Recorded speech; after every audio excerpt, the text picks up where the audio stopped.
ஹல்லேலூயா, glory glory. அவரும் கண்களை மூடி கர்த்தருடைய மகிமை நிறைந்த பிரசன்னத்தை உணர்ந்த தேவ பிள்ளைகளாய் அவருடைய முகத்தை நோக்கி பார்த்து அவரை மகிமைப்படுத்த போகிறோம். என்னை காக்கும் கேடகமே, என் தலையை நிமிர செய்பவரே, என்னை காக்கும் கேடகமே, என் தலையை நிமிர செய்பவரே, இன்று உமக்கு ஆராதனை, என்றும் உமக்கே ஆராதனை, இன்று உமக்கு ஆராதனை, என்றும் உமக்கே ஆராதனை, ஆராதனை, ஆராதனை, அப்பா அப்பா உங்களுக்குத்தான் ஆராதனை, ஆராதனை, அப்பா அப்பா உங்களுக்குத்தான். உம்மை நோக்கி நான் கூப்பிட்டே, எனக்கு பதில் நீர் தந்தீரையா. உம்மை நோக்கி நான் கூப்பிட்டே, எனக்கு பதில் நீர் தந்தீரையா. படுத்து உறங்கி விழித்தெழுவே, நீரே என்னை தாங்குகிறீர்.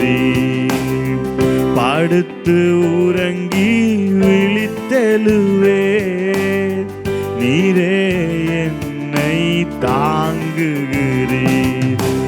ஆராதனை, ஆராதனை, அப்பா அப்பா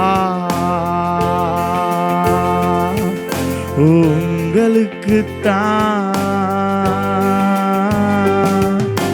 ஆராதனை, ஆராதனை, அப்பா அப்பா உங்களுக்குத்தான். சூழ்ந்து எதிர்க்கும் பகைவருக்கு அஞ்ச மாட்டேன், அஞ்சவே மாட்டேன். சூழ்ந்து எதிர்க்கும் பகைவருக்கு அஞ்ச மாட்டேன், அஞ்சவே மாட்டேன். விடுதலை தரும் தெய்வம் நீரே, வெற்றி பாதையில் நடத்துகிறீர். விடுதலை தரும் தெய்வம் நீரே, வெற்றி பாதையில் நடத்துகிறீர். ஆராதனை, ஆராதனை, அப்பா அப்பா உங்களுக்குத்தான் ஆராதனை, ஆராதனை, அப்பா அப்பா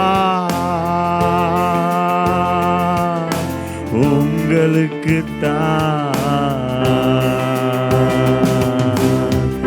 என்னை காக்கும் கேடகமே, என் தலையை நிமிர செய்பவரே, என்னை காக்கும் கேடகமே, என் தலையை நிமிர செய்பவரே, இன்று உமக்கு ஆராதனை, என்றும் உமக்கே ஆராதனை.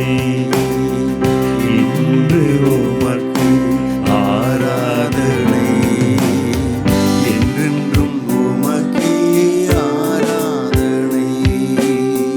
இன்று உமக்கு ஆராதனை, என்றென்றும் உமக்கே ஆராதனை. இப்பொழுதும் எப்பொழுதும் இன்றும் என்றென்றும் உமக்கே ஆராதனை செலுத்துகிறோம் என்று சொல்லி பாடினோம். ஆண்டவரே, ஆராதனைக்கு உரியவர் நீர், கணத்துக்கு உரியவர் நீர், மகிமைக்கு உரியவர் நீர். எனவே உம்மையே நாங்கள் மகிமைப்படுத்துகிறோம் சுவாமி, மகிமைப்படுத்துகிறோம் ஆண்டவரே, மகிமைப்படுத்துகிறோம். கர்த்தருடைய மகிமை நிறைந்த கிருபை நிறைந்த பிரசன்னம் தொடர்ந்து இந்த ஆளுகையை, இந்த ஆராதனை ஆளுகை செய்யட்டும். இந்த ஆராதனையில் கர்த்தருடைய பரிபூரண ஆளுகை இருக்கட்டும் என்று சொல்லி ஜெபிக்கிறோம். ஓ க்ளோரி, உடைய ஆளுகைக்கு எங்கள் ஆவி ஆத்துமா சரீரத்தை ஒப்பு கொடுக்கிறோம், அர்ப்பணிக்கிறோம். தொடர்ந்து உடைய பரிசுத்தமுள்ள நாமம் ஒன்றே மகிமைப்படுவதாக, மகிமைப்படுவதாக, மகிமைப்படுவதாக, மகிமைப்படுவதாக. இயேசு கிறிஸ்துவின் நாமத்தினால் இந்த ஆராதனையினுடைய ஜெயத்துக்காக நாங்கள் ஜெபிக்கிறோம். வரவேண்டிய ஜனங்களை கொண்டு வாரும். வந்திருக்கிற பிள்ளைகளை பரிசுத்தப்படுத்தி உம்மை துதிக்க வையும். ஆண்டவரே, உம்முடைய மகிமை நிறைந்த பிரசன்னம் தொடர்ந்து ஆண்டவரே இந்த ஆளுகையில், இந்த ஆராதனை ஆளுகை செய்யட்டும். ஆண்டவரே, நம்முடைய பிள்ளைகள் இந்த ஆராதனை முடித்து கடந்து போகும்போது ஹல்லேலூயா உமக்குள்ளே வேர் கொண்டவர்களாய் ஆண்டவரே உம்முடைய ஹல்லேலூயா பிரசன்னத்தினால் நிரப்பப்பட்டு ஆண்டவரே ஹல்லேலூயா விசுவாசத்தோடு ஹல்லேலூயா பயத்தோடு பக்தியோடு கூட உம்மை பிடித்து கொண்டு இந்த பூமியிலே கர்த்தர் நீர் வைத்திருக்கிற ஆசீர்வாதங்களை எல்லாம் உடைய பிள்ளைகள் சுதந்திரித்து கொள்ள கர்த்தர் கிருபை செய்யும், உதவி செய்யும். இயேசு கிறிஸ்துவின் நாமத்தில் பிதாவே, ஆமென், ஆமென், ஆமென். ஹல்லேலூயா, ஹல்லேலூயா. தொடர்ந்து ஒரு பாடலை அருமையான சகோதரனோடு சேர்ந்து பாடுவோம். என்றும் ஆனந்தம் என் இயேசு தருகிறார், துதிப்பேன் துதிப்பேன் துதித்துக் கொண்டே இருப்பேன். பாடுவோமா? க்ளோரி. என்றும் ஆனந்தம் என் இயேசு தருகிறார், என்றும் ஆனந்தம் என் இயேசு தருகிறார். துதிப்பேன் துதிப்பேன் துதித்துக் கொண்டே இருப்பேன், உம்மை துதிப்பேன் துதிப்பேன் துதித்துக் கொண்டே இருப்பேன். அல்லேலூயா ஆனந்தமே, அல்லேலூயா ஆனந்தமே, அல்லேலூயா ஆனந்தமே, அல்லேலூயா ஆனந்தமே. துதிப்பேன் துதிப்பேன் துதித்துக் கொண்டே இருப்பேன், உம்மை துதிப்பேன் துதிப்பேன் துதித்துக் கொண்டே இருப்பேன்.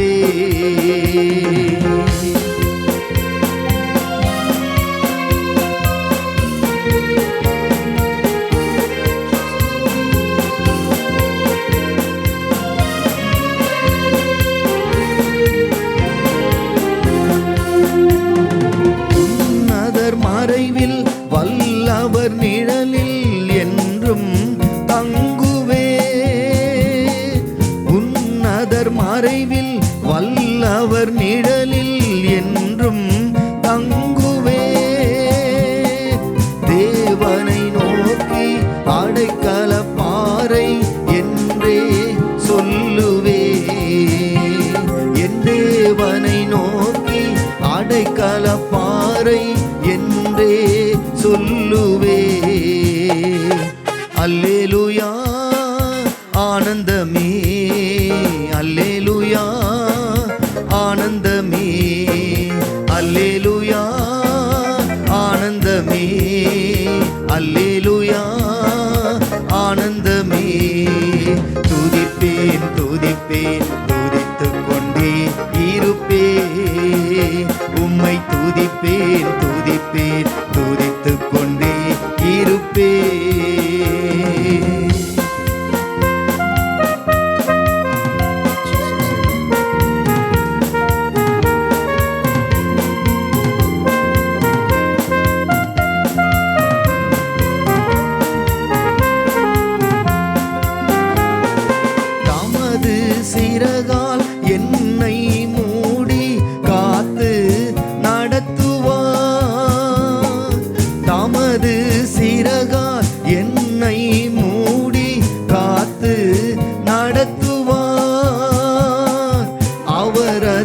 வசனம் ஆவியின் பட்டயம் எனது கேடகம்.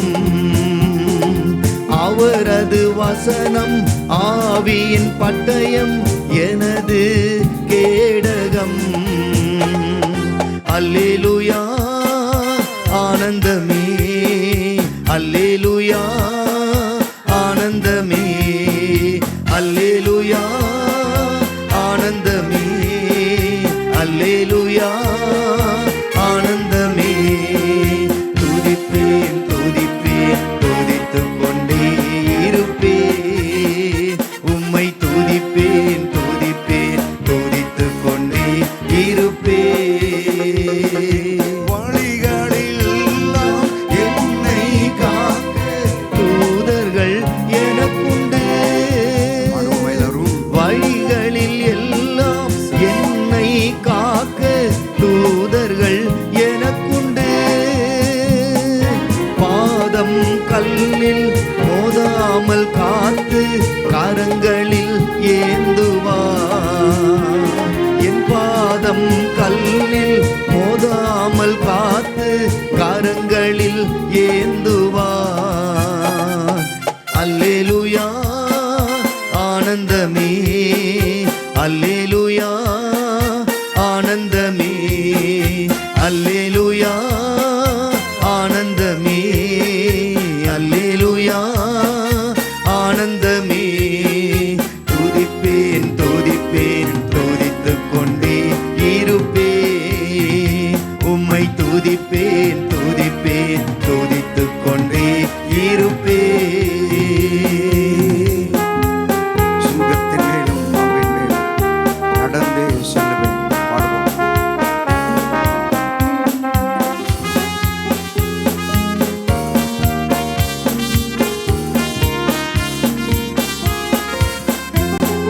சிங்கத்தின் மேலும் பாம்பின் மேலும் நடந்தே செல்லுவே. சிங்கத்தின் மேலும் பாம்பின் மேலும் நடந்தே செல்லுவே. சாத்தானின் சகல வலிமையை வெல்ல அதிகாரம் எனக்குண்டு. சாத்தானின் சகல வலிமையை வெல்ல அதிகாரம் எனக்குண்டு.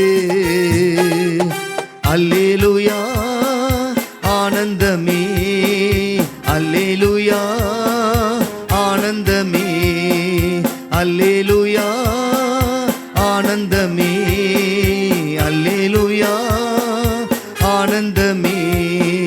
துதிப்பேன் துதிப்பேன் துதித்துக் கொண்டே இருப்பேன். உம்மை துதிப்பேன் துதிப்பேன் துதித்துக் கொண்டே இருப்பேன்.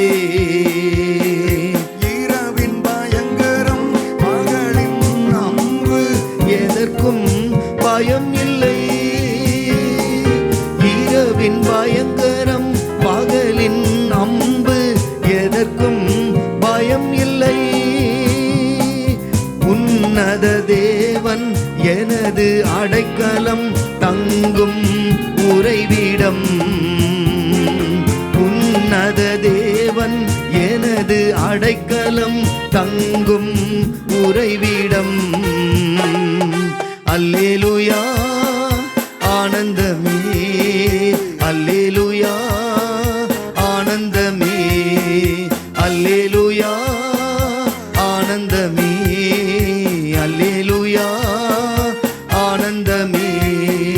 துதிப்பேன் துதிப்பேன் துதித்துக் கொண்டே இருப்பேன். உம்மை துதிப்பேன் துதிப்பேன் துதித்துக் கொண்டே இருப்பேன். தேவனை சார்ந்து வாழ்கின்ற எனக்கு என்றும் விடுதலை. பார்ப்போமா? அது மாத்திரமல்ல, ஆபத்து நேரம் கூப்பிடும் நமக்கு எப்பொழுதும் கண்ட பதில் தருகிறது. தேவனை சார்ந்து வாழ்கின்ற எனக்கு என்றும் விடுதலை. தேவனை சார்ந்து வாழ்கின்ற எனக்கு என்றும் விடுதலை. அவரது நான் அடைக்கலம். அவரது நாமம் அறிந்த எனக்கு அவரே அடைக்கலம்.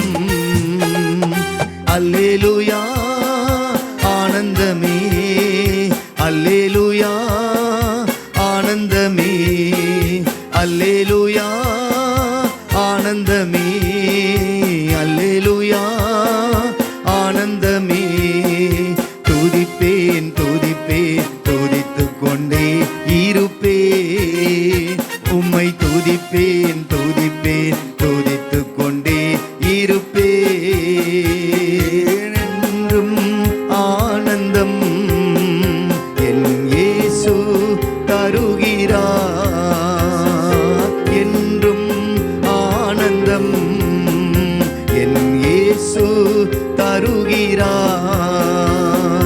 துதிப்பேன் துதிப்பேன் துதித்துக் கொண்டே இருப்பேன். உம்மை துதிப்பேன் துதிப்பேன் துதித்துக் கொண்டே இருப்பேன். துதிப்பேன் துதிப்பேன் துதித்துக் கொண்டே இருப்பேன். உம்மை துதிப்பேன் துதிப்பேன் துதித்துக் கொண்டே இருப்பேன். துதிப்பேன் துதிப்பேன் துதித்துக் கொண்டே இருப்பேன். ஹல்லேலூயா, ஹல்லேலூயா. ஒரு பாடலை கூட நாம் பாடி கர்த்தருடைய நாமத்தை மகிமைப்படுத்த போகிறோம். உதவி வரும் கண்மலை நோக்கி பார்க்கிறேன், வானமும் வையமும் படைத்தவரை நான் நோக்கி பார்க்கிறேன். சங்கீதம் 121 அதே சங்கீதம் முழுவதும் வாசித்து பார்த்தால் எனக்கு ஒத்தாசை வரும் பர்வதங்களுக்கு நேராக என் கண்களை நான் ஏறெடுக்கிறேன். வானத்தையும் பூமியையும் உண்டாக்கின கர்த்தர் இடத்தில் இருந்தே எனக்கு ஒத்தாசை வரும். இந்த மாலை வேளையிலும் கர்த்தரை தேடி வந்திருக்கிற தெய்வ பிள்ளைகளாகி உங்கள் ஒவ்வொருவருக்கும் கர்த்தர் உதவி அனுப்புவார், ஒத்தாசை அனுப்புவார். இந்த நாட்களில் நான் சொல்லட்டும், இந்த வாரத்தினுடைய முதல் நாளில் கர்த்தருடைய சமூகத்துக்கு வந்திருக்கிற தெய்வ பிள்ளைகளாகி உங்களுக்கு தேவையான கிருபையை, உதவியை, தயவை, ஒத்தாசையை கர்த்தர் அனுப்பி உங்களை நடத்துவார். பாடுவோமா? உதவி வரும் கண்மலை நோக்கி பார்க்கின்றேன், வானமும் ஐயமும் படைத்தவரை நான் பார்க்கின்றேன். உதவி வரும் கண்மலை நோக்கி பார்க்கின்றேன், வானமும் வையமும் படைத்தவரை நான் பார்க்கின்றேன். உதவி வரும் கண்மலை நோக்கி பார்க்கின்றேன். வானமும் வையமும் படைத்தவரை நான் பார்க்கின்றேன். கால்கள் தள்ளாட விட மாட்டார், காக்கும் தேவன் உறங்க மாட்டார். கால்கள் தள்ளாட விட மாட்டார், காக்கும் தேவன் உறங்க மாட்டார். இஸ்ரவேலை காக்கிறவர் என்னாலும் தூங்க மாட்டார். இஸ்ரவேலை காக்கிறவர் என்னாலும் தூங்க மாட்டார். உதவி வரும் கண்மலை நோக்கி பார்க்கின்றேன், வானமும் வையமும் படைத்தவரை நான் பார்க்கின்றேன். உதவி வரும் கண்மலை நோக்கி பார்க்கின்றேன், வானமும் வையமும் படைத்தவரை நான் பார்க்கின்றேன். கர்த்தர் என்னை காக்கின்றவராக இருக்கிறார், அவர் எனது நிழலாகவும் இருக்கிறார். பாடுவோமா? பகலிலும் வெயிலிலும், ஓ ஹல்லேலூயா, இரவினிலும் என்னை எக்காலங்களிலும் இந்த சூழ்நிலையிலும் பாதுகாக்கிறவர் என்று சொல்லி பாடுவோம். கர்த்தர் என்னை காக்கின்றார், எனது நிழலாயிருக்கின்றார். கர்த்தர் என்னை காக்கின்றார், எனது நிழலாயிருக்கின்றார். பகலினிலும் இரவினிலும் பாதுகாக்கின்றார். பகலினிலும் இரவினிலும் பாதுகாக்கின்றார். உதவி வரும் கண்மலை நோக்கி பார்க்கின்றேன், வானமும் வையமும் படைத்தவரை நான் பார்க்கின்றேன். உதவி வரும் கண்மலை நோக்கி பார்க்கின்றேன், வானமும் வையமும் படைத்தவரை நான் பார்க்கின்றேன். கர்த்தர் எல்லா தீங்குக்கும் என்னை விலக்கி காக்கிறவர். பாடுவோமா? ஜீசஸ்.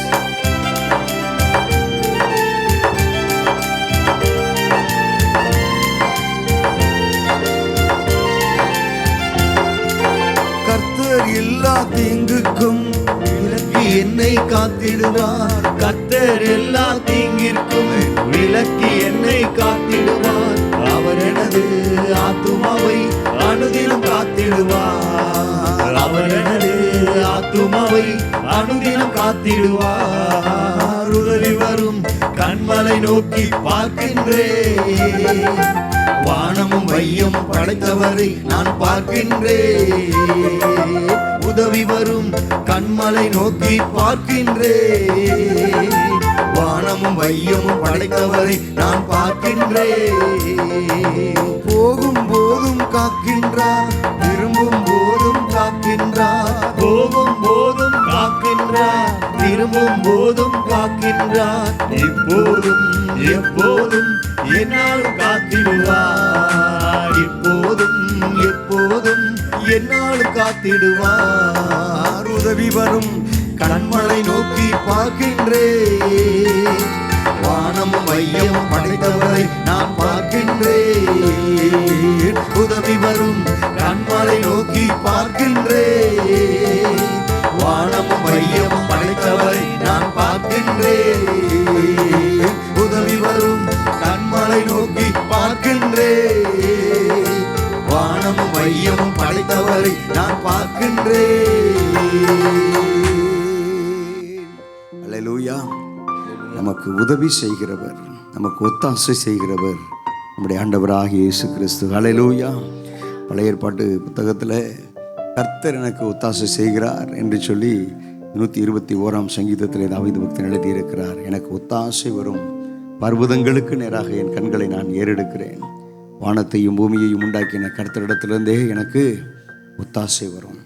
அவர் என் கால்களை தள்ளாட விட மாட்டார், தள்ளாட விட மாட்டார். இஸ்ரவேலை காக்கிறவர் உறங்கார், உன்னை காக்கிறவர் உறங்கார். இதோ இஸ்ரவேலை காக்கிறவர் உறங்குவதும் இல்லை, தூங்குவதும் இல்லை. அது மாத்திரமல்ல, கர்த்தர் உன்னை எல்லா தீங்குக்கும் விலக்கி காப்பார். அவர் உன் ஆத்துமாவை காப்பார். இந்த பாடலை பாடிக்கொண்டிருக்கும்போது ஒரு காரியம் எனக்கு ஞாபகத்துக்கு வந்தது. கடந்த புதன்கிழமை நாங்கள் திருப்பத்தூர் மீட்டிங்காக நாங்கள் கடந்து போகும்போது காலையில் கிளம்பி போயிட்டுருக்குறோம். இந்த ஸ்ரீபெரும்புதூர் தாண்டி ஒரு இடத்துல ஒரு சர்வீஸ் ரோடு, ஹைவே கிடையாது, ஹைவேல பிரிட்ஜ் கட்டிகிட்டு இருக்கிறாங்க. அதனால் சர்வீஸ் ரோட்டில் எந்த வாகனமும் ஒரு 30 கிலோமீட்டர் 40 கிலோமீட்டர் ஸ்பீடில் தான் போக முடியும். அந்த ரோட்டில் பயங்கரமான டிராஃபிக்காக இருந்தது. நான் மெல்ல மெல்ல மெல்ல நான் வாகனங்கள்லாம் ஊர்ந்து நகர்ந்தது. அந்த இடத்துக்கிட்ட போகும்போது பார்த்தா ஒரு லாரி, ஒரு பெரிய லோடு ஏற்றி கொண்டு வந்த ஒரு டிப்பர் லாரி போயிட்டு இருந்திருக்கு. அந்த லாரி அந்த சர்வீஸ் ரோட்லேருந்து இந்த கம்பெனிக்கு போகக்கூடிய இடத்துல திரும்பி நிற்கிது. அந்த திரும்பி நிற்கும் போது எனக்கு ஒரு 50 60 100 அடி தூரத்துலேயே பார்க்குறேன் ஒரு மனுஷன் அப்படியே அந்த வண்டிக்கு முன்னாடி கிடக்கிற அந்த தலை மட்டும் தெரிஞ்சுது. நான் சொன்னேன், ஒரு ஆக்சிடெண்ட் ஆகிருக்கு போட்டிருக்கு. அந்த வண்டி அந்த இடத்த அப்படி ஒன் பை ஒன்று அப்படி பாஸ் பண்ணி போகும்போது பார்த்தேன், ஆஃபீஸுக்கு போகிற ஒரு ஹேண்டில் ஒரு தோளில் ஒரு பேக் இருக்குது. ஒரு 35 வயசு மதிக்கத்தக்க ஒரு சகோதரன் போல் இருந்தார். அவர் கரெக்டாக அந்த லாரிக்கு முன் பக்கத்தில் டயரில் ஏறலை, வந்து வேகமாக வண்டி அடிச்சிருக்கு, அவ்வளோதான், தூக்கி எறிஞ்சிருக்கு. அந்த இடத்துல ஸ்பாட்டில் இறந்துட்டார். அதை பார்த்துட்டு போகும்போதே என் உள்ளத்துக்குள்ளே, ஆண்டவரே எல்லாம் உங்கள் கிருபப்பா, நாங்கள் இந்த பூமியில் வாழ்கிறது, ஜீவனோடு கூட இருப்பது, பாதுகாப்பாக எங்களை கொண்டு போவது உம்முடைய கிருபை என்று சொல்லி அப்படியே துதிக்க என் உள்ளம் தூண்டினது. ஏன் அப்படின்னா, நான் சொல்லட்டும், அந்த மனுஷனை பார்க்கும்போது ஒரு 35 வயசு இருக்கும், திருமணமாகி ஒரு குழந்தை இருந்துச்சுன்னா ஒரு 7 வயசு 8 வயசு பிள்ளைகள் தான் இருப்பாங்க. காலையில் அந்த நானும் என்னுடைய மனைவியும் பேசிக்கிட்டே போகிறோம். காலையில் அந்த மனுஷன் என்ன சொல்லிட்டு வந்திருப்பார், வீட்டில் வேலைக்கு போகக்கூடிய மனுஷன், வேலைக்கு போயிட்டு நான் திரும்பி வந்துடுறேன், பிள்ளைகளை பார்த்து நான் வர்றேன், இது வாங்கி கொண்டு வர்றேன், அல்லது பிள்ளைகள் ஏதாவது டிமாண்ட் வச்சுருக்கோம் சொல்லிட்டு தானே போயிருப்பார். இன்றைக்கு அந்த மண் தரையில் அப்படியே கிடக்கிறாரு, லாரி அப்படி நிற்கிறத பார்க்கும்போது இன்னும் எனக்கு அந்த காட்சி மறக்கவே முடியல. தேவ பிள்ளைகளே, நான் ஏன் இந்த காரியத்தை சொல்கிறேன்னா, கர்த்தர் நம்மை எல்லா தீங்குக்கும் விலக்கி காக்கிறவர். இதை நான் சொல்லி கொண்டு போகும்போது அதுக்கு 2 நாளைக்கு முன்னாடி ஒரு விபத்து அந்த நியூஸ் பேப்பரில் வாசித்தேன். நாங்கள் அந்த பெங்களூர் ரோட்டில் இங்கேருந்து கோயம்பேடுலேருந்து பெங்களூர்லேருந்து தக்காளி ஏற்றிட்டு வர ஒரு லாரி வந்து இறக்கிட்டு திரும்பவும் போகும்போது தூக்கம். இந்த ட்ராக்கில் போன வண்டி சென்ட்ரல் மீடியமில் ஏறி அந்த பக்கம் போச்சான் வண்டி. எதிரில் வந்த ஒரு லாரி 2 நேரில் மோதினதில் 2 டிரைவர் மொத்தம் 5 பேர் செத்துட்டாங்கன்னு சொல்லி 2 நாளைக்கு முன்னாடி பார்த்தேன். அப்போ நான் யோசித்தேன், எதிரில் வரக்கூடியவன் நல்லா நிதானமாக வர்றான், கவனமாக வர்றான். ஆனால் ஒரு மனிதன் செய்யக்கூடிய தவறுனால பாருங்கள், அந்த எதிரில் வந்த வண்டியும் அடித்து சின்ன வண்ணமாக போச்சு. அப்போது நான் எப்போதும் சொன்ன நினைக்கிற காரியம், நம்ம கவனமாக போகிறோம், ஆனால் எதிரில் வரக்கூடிய வாகனம், அந்த வாகனங்கள் எப்படி வருது, என்ன நிலைமையில் வர்றான் அப்படிங்கிறது நமக்கு தெரியாது. ஆனால் கர்த்தர் அறிவார். ஹல்லேலூயா. இதுதான் கர்த்தர் எல்லா தீங்குக்கும் நம்மை விலக்கி காப்பார். ஹல்லேலூயா. அப்படி நம்முடைய இந்த வசனத்தை யார் யாரெல்லாம் விசுவாசிக்கிறீங்களோ, உங்கள் ஒவ்வொருவருடைய வாகனமாக இருந்தாலும், உங்கள் ஒவ்வொருவருடைய ஜீவனாக இருந்தாலும் கர்த்தர் எல்லா தீங்குக்கும் விலக்கி காக்கிறவர். அப்படியே விலக்கி காப்பார். ஹல்லேலூயா. ஹல்லேலூயா. ஆமாம், நான் 2007 வருஷம்தான் கார் ஓட்ட ஆரம்பித்தேன். 2008 தான் சாமன் எனக்கு இந்த அவங்க ஓட்டியை வச்சுருந்த வண்டியை கொடுத்தாங்க. கொடுத்துட்டு அந்த வண்டியில் அங்கேருந்து தான் இங்கே ஆதம்பாக்கத்துக்கு 2008 கொடுத்தாங்க. 9-10 வாகனத்தில் இங்கே வருவேன். ஆதம்பாக்கத்துக்கு வரும்போது பயங்கரமான டிராஃபிக். அப்போ இருக்கிற டிராஃபிக்கை இப்போ இருக்கிறத பார்த்தா கொஞ்சம் அப்போ கம்மி தான். ஆனால் அந்த வாகனம் ஓட்டிகிட்டு வரும்போதே எனக்கு பயமாக இருக்கும். இந்த பக்கம் லெஃப்ட்டில் பார்க்குறதா, ரைட்டில் பார்க்குறதா, என்ன பண்ணுறது, இந்த பக்கம் பஸ் வரும், அந்த பக்கம். அப்படி பார்க்கும்போது ஒரே ஒரு வார்த்தை எங்கள் வீட்டில், இந்த கோடம்பாக்கத்தில் அப்போ வீடு, அங்கே அந்த வீட்டிலேருந்து கிளம்பும்போது சொல்லுவேன், ஆண்டவரே, இந்த வாகனத்தில் முன்னாடி ஒரு வசனம் எழுதி போட்டிருக்கிறேன், என் சமூகம் உனக்கு முன்பாக செல்லும். அந்த வசனம் தான் அந்த வண்டியிலும் இருக்குது, இப்போ இருக்க வண்டியிலும் இருக்குது.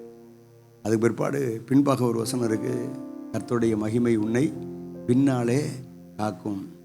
அவனாவது தவறாக என்ன அடிச்சிடக்கூடாது, உங்கள் மகிமை பின்னால் என்னை காக்கட்டும்.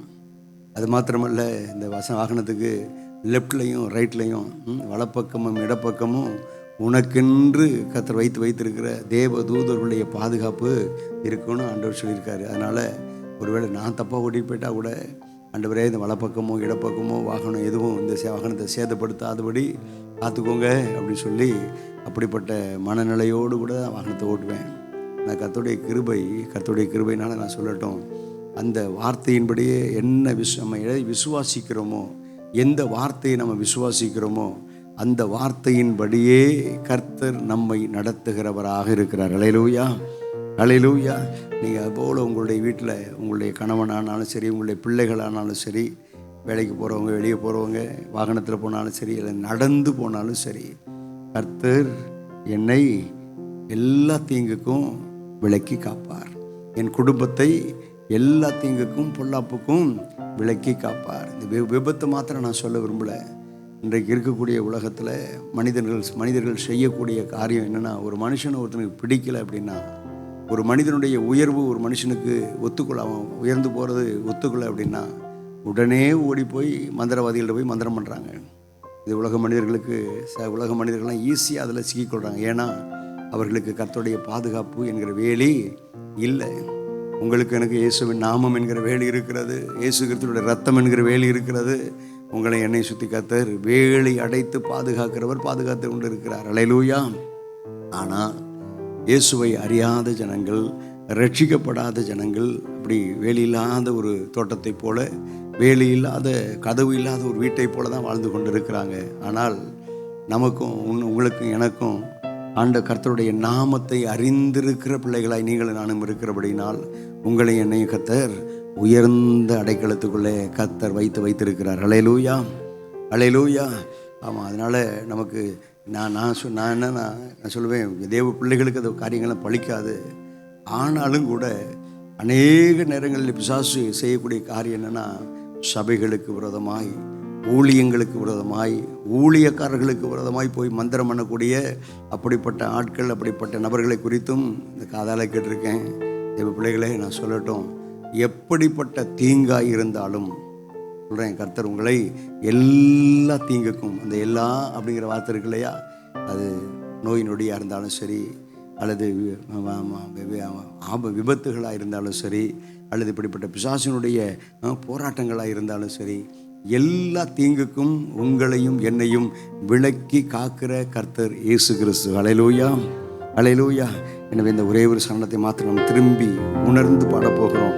இது சாதாரணமாக பாடாம ஒரு ஜெபத்தை போல, கர்த்தர் எல்லா தீங்குக்கும் என்னை விலக்கி காத்திடுவார், அவர் எனது ஆத்துமாவை காத்திடுவார். பாடுவோமா? க்ளோரி. கர்த்தர் எல்லா தீங்குக்கும் விலக்கி என்னை காத்திடுவார். கர்த்தர் எல்லா தீங்குக்கும் விலக்கி என்னை காத்திடுவார். அவர் எனது ஆத்துமாவை அனுதினம் காத்திடுவார். அவர் எனது ஆத்துமாவை அனுதினம் காத்திடுவார். உதவி வரும் கண்மலை நோக்கி பார்க்கின்றேன். வானம் வையமும் படைத்தவரை நான் பார்க்கின்றேன். உதவி வரும் கண்மலை நோக்கி பார்க்கின்றேன். வானமும் வையமும் படைத்தவரை நான் பார்க்கின்றேன். கர்த்தர் எல்லா தீங்குக்கும் சொல்லுங்க விலக்கி என்னை காக்கின்றார். கர்த்தர் எல்லா தீங்கிற்கும் விலக்கி என்னை காக்கின்றார். அவர் எனது ஆத்துமாவை அனுதினம் காத்திடுவார். அவர் எனது ஆத்துமாவை அனுதினம் காத்திடுவார். உதவி வரும் கண்மலை நோக்கி பார்க்கின்றேன். வானமும் வையமும் படைத்தவரை நான் பார்க்கின்றேன். உதவி வரும் கண்மலை நோக்கி பார்க்கின்றேன். வானமும் வையமும் படைத்தவரை நான் பார்க்கின்றேன். உதவி வரும் கண்மலை நோக்கி பார்க்கின்றேன். வானமும் வையமும் படைத்தவரை நான் பார்க்கின்றேன். போகும் போதும் காக்கின்றார், திரும்பும் போதும் காக்கின்றார். போகும் போதும் காக்கின்றார், திரும்பும் போதும் காக்கின்றார். இப்போதும் எப்போதும் என்னாலும் காக்கின்றார். சொல்லுங்க, இப்போதும் எப்போதும் என்னாலும் காக்கின்றார். உதவி வரும் கண்மலை நோக்கி பார்க்கின்றேன். வானமும் மையமும் படைத்தவரை நான் பார்க்கின்றேன். உதவி வரும் கண்மலை நோக்கி பார்க்கின்றேன். வானமும் மையமும் படைத்தவரை நான் பார்க்கின்றேன். உதவி வரும் கண்மலை நோக்கி பார்க்கின்றேன். வானமும் மையமும் படைத்தவரை நான் பார்க்கின்றேன். அல்லேலூயா. கர்த்தரை யார் யாரெல்லாம் நோக்கி பார்க்கிறார்களோ அவர்கள் எல்லாருக்கும் கர்த்தர் ஒரு பெரிய விடுதலையை தருகிறவர். அல்லேலூயா, அல்லேலூயா. எப்படிப்பட்ட விடுதலை? பாதுகாப்பின் விடுதலை. அல்லேலூயா. போகும் போதும் கர்த்தர் பாதுகாப்பார், திரும்பும் போதும் கர்த்தர் பாதுகாப்பார். அது மாத்திரமல்ல, ஏற்கனவே நான் சொன்னதின்படி கர்த்தர் எல்லா தீங்குக்கும் தீமையான வல்லமைகளுக்கும் அவர் விலக்கி நம்மை பாதுகாக்கிறவர். அல்லேலூயா. கரங்களை உயர்த்தி சொல்லுங்க, அல்லேலூயா. எனவேதான் லூக்கா 10:19 இந்த வார்த்தை எழுதப்பட்டிருக்கிறது. சர்ப்பங்களையும் தேள்களையும் மிதிக்கவும் சத்துருனுடைய சகல வல்லமைகளையும் மேற்கொள்ளவும் நான் உங்களுக்கு அதிகாரம் கொடுத்திருக்கிறேன். ஒன்றும் உங்களை சேதப்படுத்த மாட்டாது. ஒரு தீங்கும் ஒரு பொல்லாப்பும் தேவ பிள்ளைகளை சேதப்படுத்த மாட்டாது. அல்லேலூயா. சத்தமா சொல்லுங்க. விசுவாசிக்கிறவங்க கரங்களை உயர்த்தி சொல்லுங்க, அல்லேலூயா.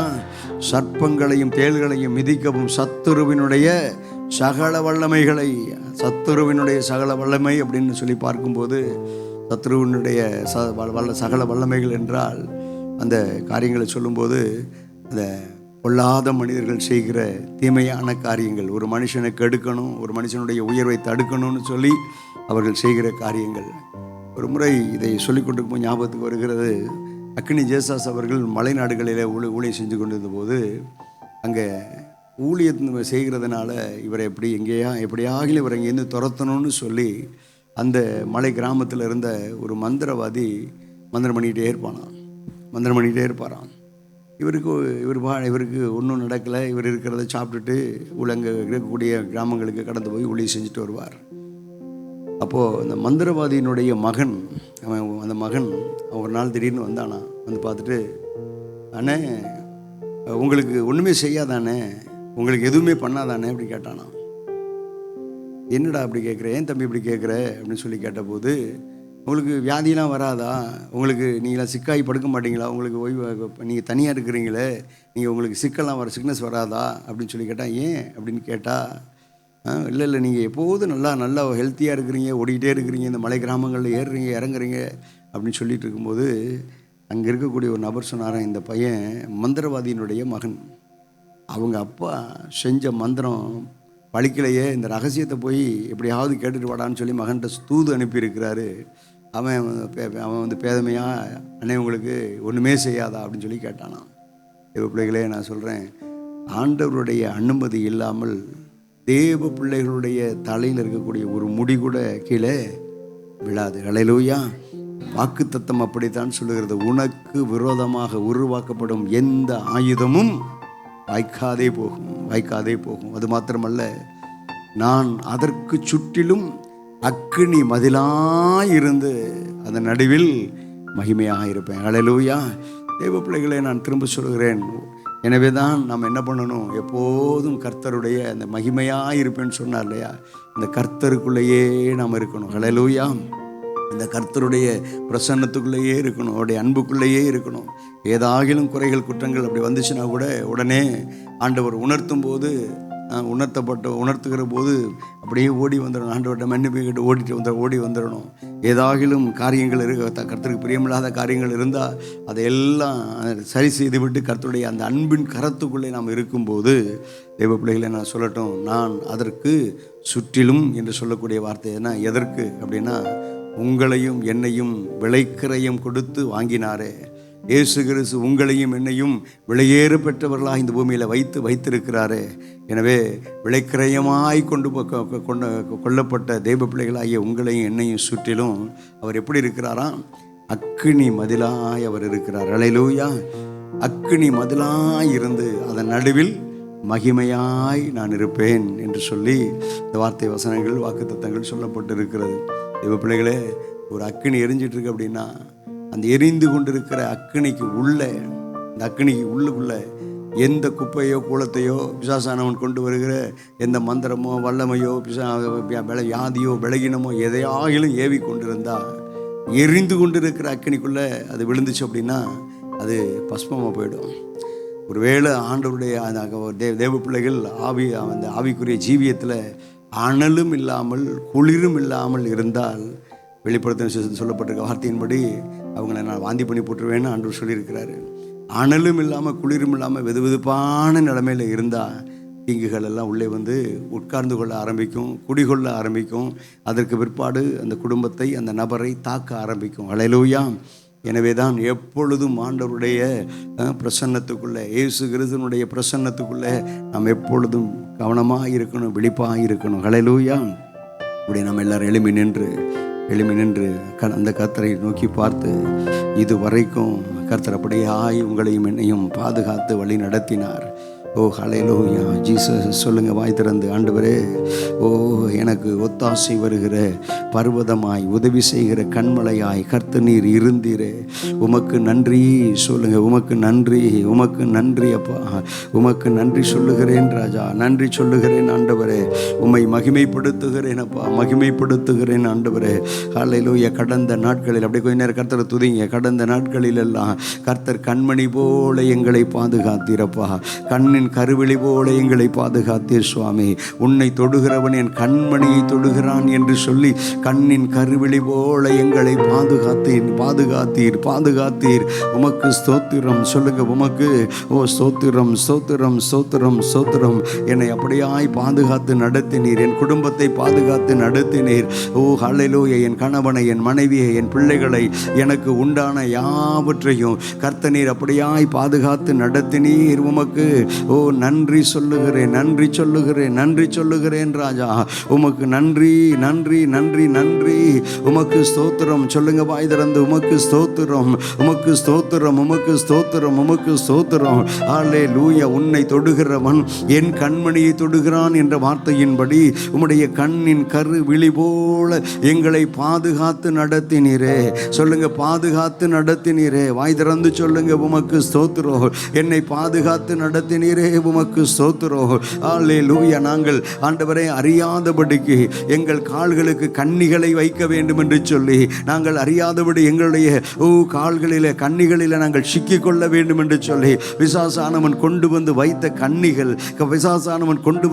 கண்ணிகள் எல்லாம் அல்லேலூயா தெரிபட்டு போகத்தக்கதாக, அந்த கண்ணிகள் எல்லாம் அறுபட்டு போகத்தக்கதாக, அந்த ஆயுதங்கள் எல்லாம் வாய்க்காதே போகத்தக்கதாக கர்த்தர் எங்களுக்கு நீர் தந்திருக்கிற ஆண்டவரே அல்லேலூயா நல்ல பாதுகாப்புக்காக கரங்களை உயர்த்தி சொல்லுங்க. பாதுகாப்புக்காக உமக்கு ஸ்தோத்திரம், உமக்கு ஸ்தோத்திரம். வாய் திறந்து சொல்லுங்க, உமக்கு ஸ்தோத்திரம், உமக்கு ஸ்தோத்திரம்.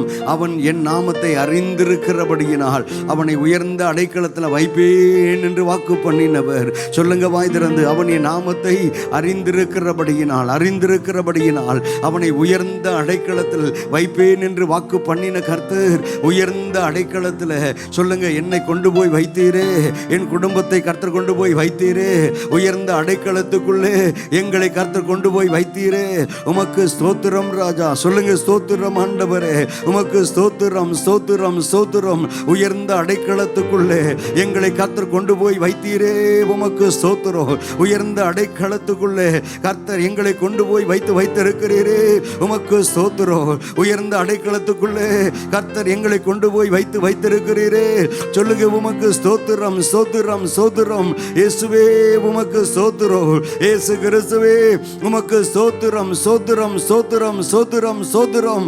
உமக்கு ஸ்தோத்திரம் ஆண்டவரே, ஸ்தோத்திரம் ஆண்டவரே, ஸ்தோத்திரம் ஆண்டவரே. உமக்கு உள்ளத்தின் ஆழத்திலிருந்து நன்றி சொல்லுகிறோம். உமையே நாங்கள் மகிமைப்படுத்துகிறோம். நீர் செய்த எல்லா நன்மைகளையும் நினைத்து நினைத்து நினைத்து உமக்கு உள்ளத்தின் ஆழத்திலிருந்து நன்றி சொல்லுகிறோம். கர்த்தர் கொடுத்த ஜீவனுக்காக சொல்லுங்க ஸ்தோத்திரம். கர்த்தர் கொடுத்த சுகபலனுக்காக ஸ்தோத்திரம். கர்த்தர் கொடுத்த பாதுகாப்புக்காக ஸ்தோத்திரம். அல்லேலூயா. கர்த்தர் கொடுத்த குடும்பத்துக்காக ஸ்தோத்திரம். அல்லேலூயா. கர்த்தர் கொடுத்த ஆண்டவரே எல்லா நன்மைகளுக்காக ஸ்தோத்திரம். அல்லேலூயா. தேவன் அருளின சொல்லி முடியாத ஈவுகள் அதிகம் அதிகம் அதிகமாக எங்கள் வாழ்க்கையில உண்டப்பா. அந்த நல்ல ஈவுகளை எல்லாம் நாங்கள் ருசிக்க கர்த்தர் எங்களுக்கு கிருபை தந்தீரே, உமக்கு ஸ்தோத்திரம். கிருபை தந்தீரே, உமக்கு ஸ்தோத்திரம். கிருபை பாராட்டினீரே, உமக்கு ஸ்தோத்திரம்னு சொல்லி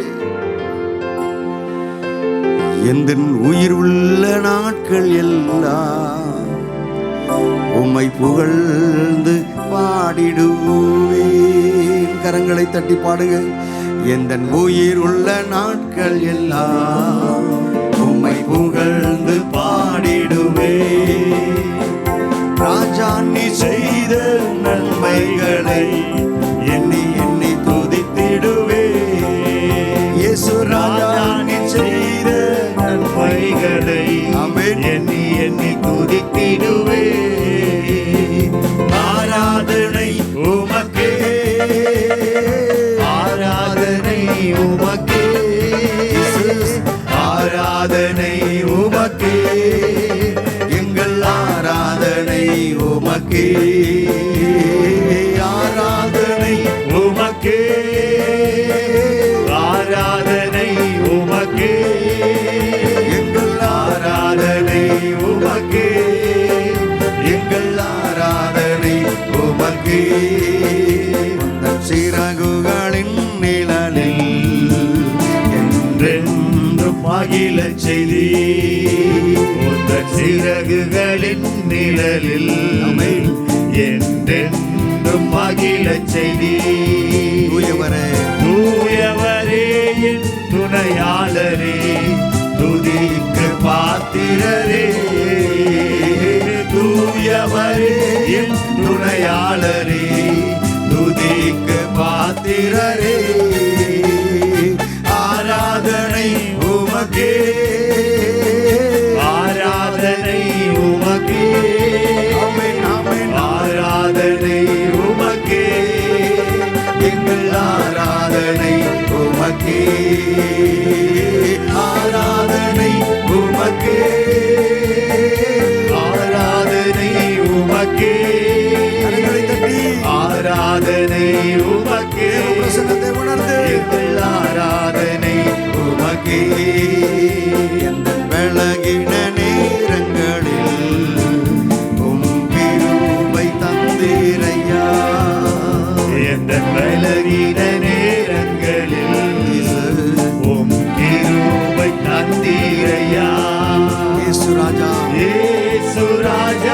என் பலனானே, எதற்கும் பயம் இல்லையே. இயேசு ராஜா என் பலனானே, எதற்கும் பயம் இல்லையே. ஆராதனை உமக்கே, ஆராதனை உமக்கே,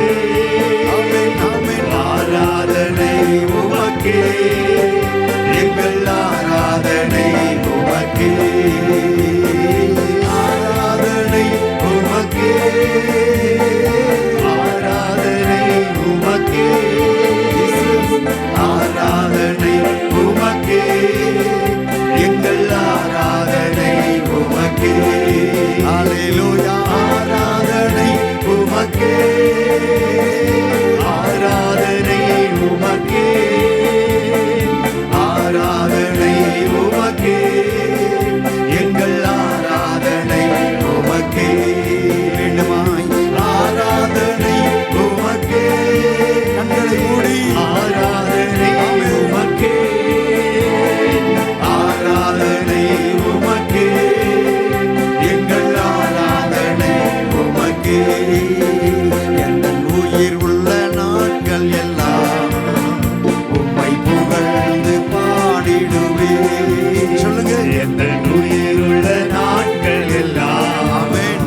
உம்மை புகழ்ந்து பாடிடுவேன்.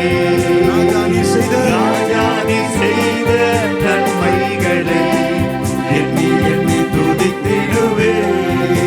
இயேசு ராஜா நீ செய்த நன்மைகளை எண்ணி எண்ணி துதித்திடுவேன். ஆராதனை உமக்கே, ஆராதனை உமக்கே, ஆராதனை உமக்கே, எங்கள் ஆராதனை உமக்கே. அல்லேலூயா. ஆராதனை உமக்கே, ஆராதனை உமக்கே, ஆராதனை ஆராதனை ஜீவனுள்ள உமக்கே, தேவனுக்கு ஆராதனை. எங்கள் ஜீவிக்கிற தேவனுக்கு ஆராதனை, ஆராதனை, ஆராதனை. ஆராதனை உமக்கே, ஆராதனை உமக்கே, ஆராதனை உமக்கே, எங்கள் ஆராதனை உமக்கே, ஆராதனை உமக்கே, ஆராதனை உமக்கே,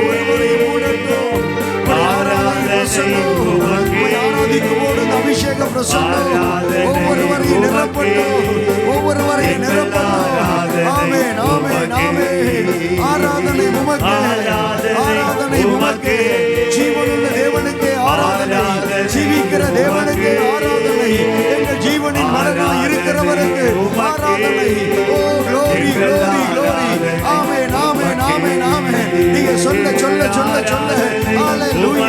ஓ glory. தேவ பிரசன்னத்துக்கு முன்பதாக ஹalleluya பர்வதங்களும் மெழுகை போல உருகும் அல்லவா.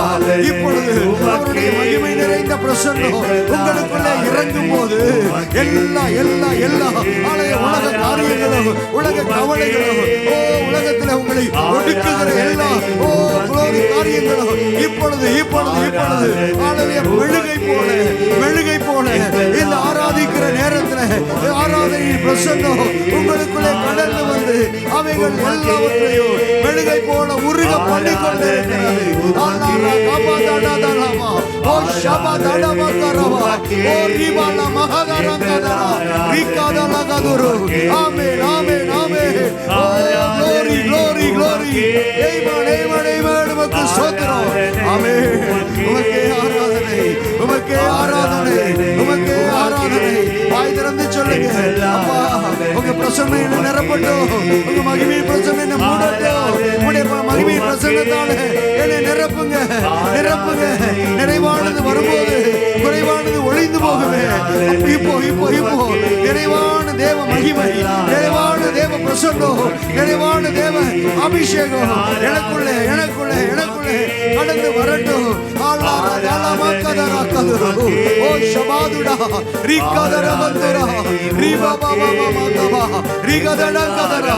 எல்லா குறைவுகளும் ஒளிந்து போகட்டும். சரீரத்தில் காணப்படுகிற சரீர பலவீனங்கள் இப்பொழுது இப்பொழுது மாறட்டும். குடும்பத்திலே காணப்படுகிற ஓ சமாதான குறைவு இப்பொழுது எல்லாம் ஒழிந்து போகட்டும். ஓ glory. பொருளாதார குறைவுகள், பொருளாதார நெருக்கடிகள் எல்லாம் இப்பொழுது இப்பொழுது இப்பொழுது ஒழிந்து போகட்டும். ஓ ஷபதுடமக்கதரா ஆராதனை, இந்த ஆராதனை அபிஷேகம், ஆராதனை வல்லமை, ஆராதனை தேவ பிரசன்னம், ஆசீர்வாதத்தை தடுத்து கொண்டிருக்கிற எல்லா சத்துருடைய வல்லமைகளும் இப்பொழுது இப்பொழுது இப்பொழுது ஓ குறைவுகள் நிறைவாகட்டும், குறைவுகள் நிறைவாகட்டும். ஓ ஷபதுடமக்கதரா ரிகதடமக்கதரா ஹந்தரா ரிமமக்கதரா ஹந்தரா.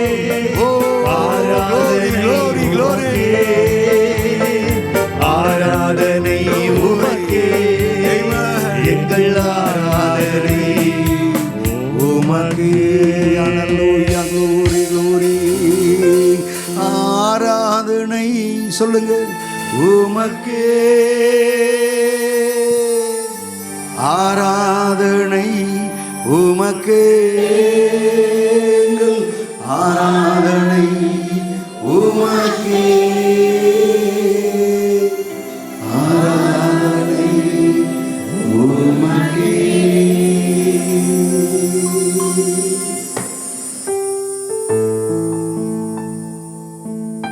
முன்னானவைகளை நீ நினைக்க வேண்டாம், பூர்வமானவைகளை நீ சிந்திக்க வேண்டாம். கர்த்தர் இதோ இந்த மாலை வேளையிலும் புதிய காரியத்தை உன் வாழ்க்கையில் செய்து புதிய வழிகளை உனக்காக கர்த்தர் திறந்து கொடுத்த வாக்குத்தத்தத்தின்படியே உன் தலையை உயர்த்துகிறவர், உன் தலையை உயர்த்துகிறவர், உன் தலையை நிமிர்ந்து நடக்க பண்ணுகிறவர். அப்படியே உனக்கு செய்திருவார். அவர் வனாந்திரத்திலே வழிகளையும் அவாந்திர வழிகளிலே ஆறுகளையும் உண்டாக்குகிற கர்த்தர் உன் வாழ்க்கையிலே அப்படியே கர்த்தர் செய்து அருளுவாராக. தகப்பனே, உடைய பிள்ளைகள் இந்த ஆராதனை நேரத்தில் உடைய பிரசன்னத்தை உணர்ந்து ஆண்டவரே அப்பா, உடைய பிள்ளைகள் மகிமைப்படுத்தினாங்கப்பா, உடைய பிரசன்னத்தால் நிரப்பப்பட்டாங்க சுவாமி. உடைய பிள்ளைகளுடைய வாழ்க்கையில் இந்த ஆண்டவரே ஆராதனை நேரத்தில் ஆண்டவரே இந்த மாலை ஆராதனையில் உடைய பிள்ளைகளுக்காக புதிய வாசல் திறக்கப்படட்டும், புதிய வழிகள் திறக்கப்படட்டும். ஓ புதிய காரியங்களை கர்த்தனீர் செய்தருளும், சரீரத்திலே புது பலன் உண்டாகட்டும். ஹல்லேலூயா glory. உடைய பிள்ளைகள் அடிக்கடி ஆவியில சோர்ந்து போகிறாங்களே, உடைய பிள்ளைகளுக்கு என்று கர்த்தனை வைத்திருக்கிற புது எண்ணெய் அபிஷேகம் உடைய பிள்ளைகளை நிரப்பட்டும். எல்லாம் புதிதாகின என்ற வாக்கின்படி உடைய பிள்ளைகளுடைய ஆவி ஆத்தும சரீரத்தில் எல்லாம் புதிதாக்கப்பட்ட மறுரூபமாக்கப்பட்ட நிலையோடு கூட உடைய பிள்ளைகள் இந்த ஆலயத்தை விட்டு கடந்து போக வேணும். கர்த்தர் அப்படியே நீர் ஆண்டவரே, நீர் இந்த நாளில் உடைய பிள்ளைகளை நடத்த போகிறதுக்காக ஸ்தோத்திரம். ஊழியக்காரனை கொண்டு நீர் பேச போகிறதுக்காக ஸ்தோத்திரம். கர்த்தருடைய ஆண்டவரே, ஊழியக்காரனை கொண்டு இந்த மாலை வேளையில் என்ன வார்த்தைகளை பேச சித்தம் கொண்டிருக்கிறீரோ அதை கர்த்தர் நீர் தந்து பேசி உடைய பிள்ளைகளை நீங்கள் திடப்படுத்துங்க, பலப்படுத்துங்க, சந்தோஷப்படுத்துங்க. கர்த்ததாமே உடைய மகிமை நிறைந்த பிரசன்னத்தாலே நிரப்புங்க. இயேசு இரட்சகருடைய நாமத்தில் ஜெபிக்கிறேன் பிதாவே, ஆமென் ஆமென் ஆமென். பார்வோம். ஜீசஸ் ஆமென் glory. ஹல்லேலூயா. கரங்களை உயர்த்தி சொல்லுங்க ஹல்லேலூயா. அருமையான மாலை வேளையிலும் கர்த்தருடைய சமூகத்துக்கு முன்பாக கர்த்தரை மகிமைப்படுத்த கூடி வந்திருக்கிற தெய்வ பிள்ளைகளை, இந்த மாலை வேளையிலும் கர்த்தருடைய வார்த்தைகளை நம்முடைய மத்தியில் கொண்டு வந்திருக்கிற அருமையான பாஸ்டர் பிரான்சிஸ் அவர்களுக்காக கர்த்தரை துதிக்கிறேன். இப்பொழுதும் கர்த்தருடைய வார்த்தையை நம்ம கேட்க போகிறோம். கரங்களை தட்டி உற்சாகத்தோடு கூட அருமையான சகோதரனை நான் வரவேற்கலாம். அன்றாக இயேசு கிறிஸ்து நாமத்தினால் யாவருக்கும் அன்பின் வாழ்த்துக்கள். இந்த 2ஆம் மாதத்திலும் இந்த சாயங்கால வேளையிலே உங்களோடு இணைந்து கர்த்தர் நாமத்தை மகிமைப்படுத்த கர்த்தர் பாராட்டுக்கு நல்ல வேலைக்காக கர்த்தருக்கு ஸ்தோத்திரம். ஆமென்.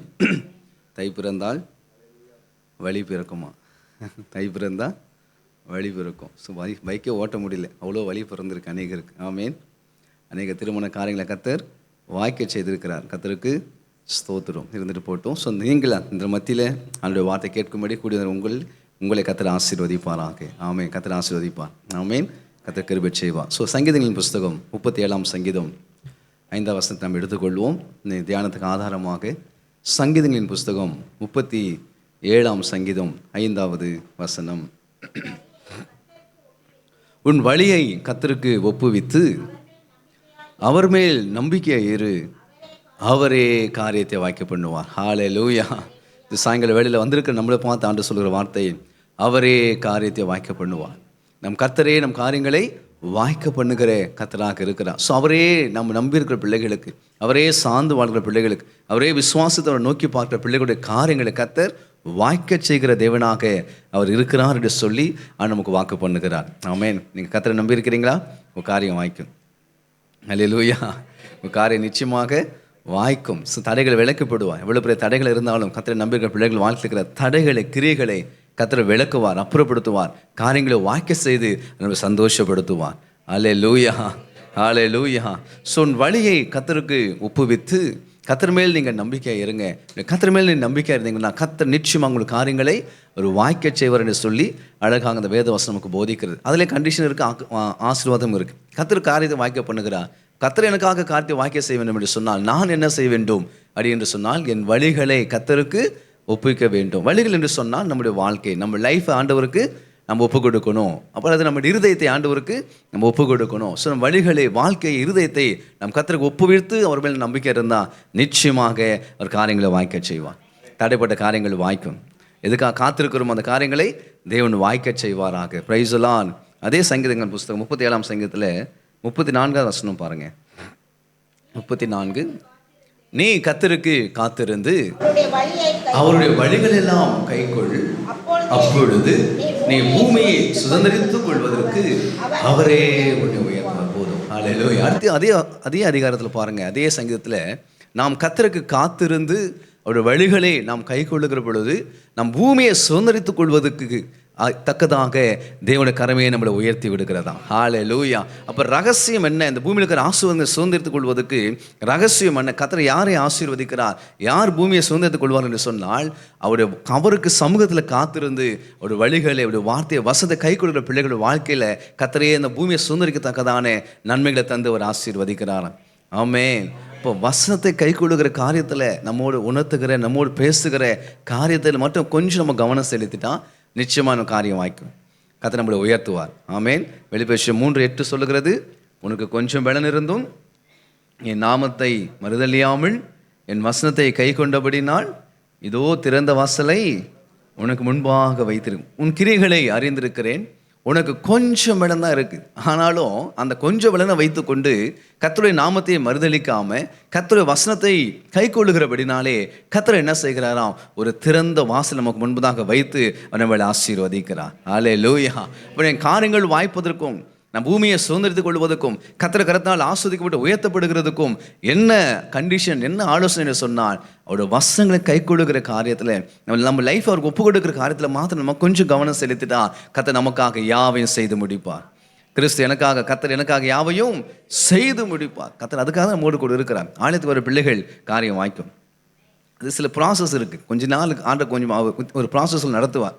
அந்த ப்ராசஸ் முடிஞ்ச உடனே பாருங்கள் எல்லாம் வேகமாக நடக்கும், வேகமாக நடக்கும்.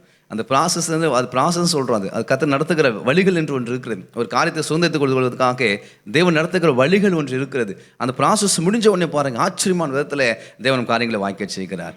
ஆமென். ஹல்லேலூயா. நம்ம தெரிஞ்ச யோசேப்பின் வாழ்க்கையில் நம்ம பார்க்குறோம். ஆதியாகமம் புஸ்தகம் 39ஆம் அதிகாரத்தில் 2வது வசனம் முதல் நாம் பார்க்கிற பொழுது அங்கே அழகாக யோசேப்பு குறித்து எழுதப்பட்டிருக்கிறது. யோசேப்பு ஆதியாகமம் 39ஆம் அதிகாரம் 2வது வசனத்திலிருந்து, கர்த்தர் யோசேப்போடு கூட இருந்தார். அவன் காரிய சித்தி உள்ளவனான். அவன் எகிப்தியனாகிய தன் எஜமான் வீட்டிலே இருந்தான். கர்த்தர் அவனோடே இருக்கிறார் என்றும் அவன் செய்கிற யாவையும் கர்த்தர் வாய்க்க பண்ணுகிறார் என்றும் அவன் எஜமான் கண்டுபிடிச்சிட்டான். ஹல்லேலூயா. ஸோ ஒருத்தரோடு கூட கர்த்தர் இருக்கிறார் அப்படிங்கிறத மற்றவங்களுக்கு தெரியுது பாருங்கள். நாம் சொல்ல வேண்டாம் கர்த்தர் என் கூட இருக்கிறான்னு சொல்லி நம்ம சொல்ல வேண்டிய அவசியமே இல்லை. அது ஜனங்கள் பார்க்கிறார்கள். இவரோடு கூட கர்த்தர் இருக்கிறார், யோசேப்போடு கூட கர்த்தர் இருக்கிறார் என்று சொல்லி ஒரு புறஜாதி மனிதன் கண்டு கொண்டான். ஹல்லேலூயா.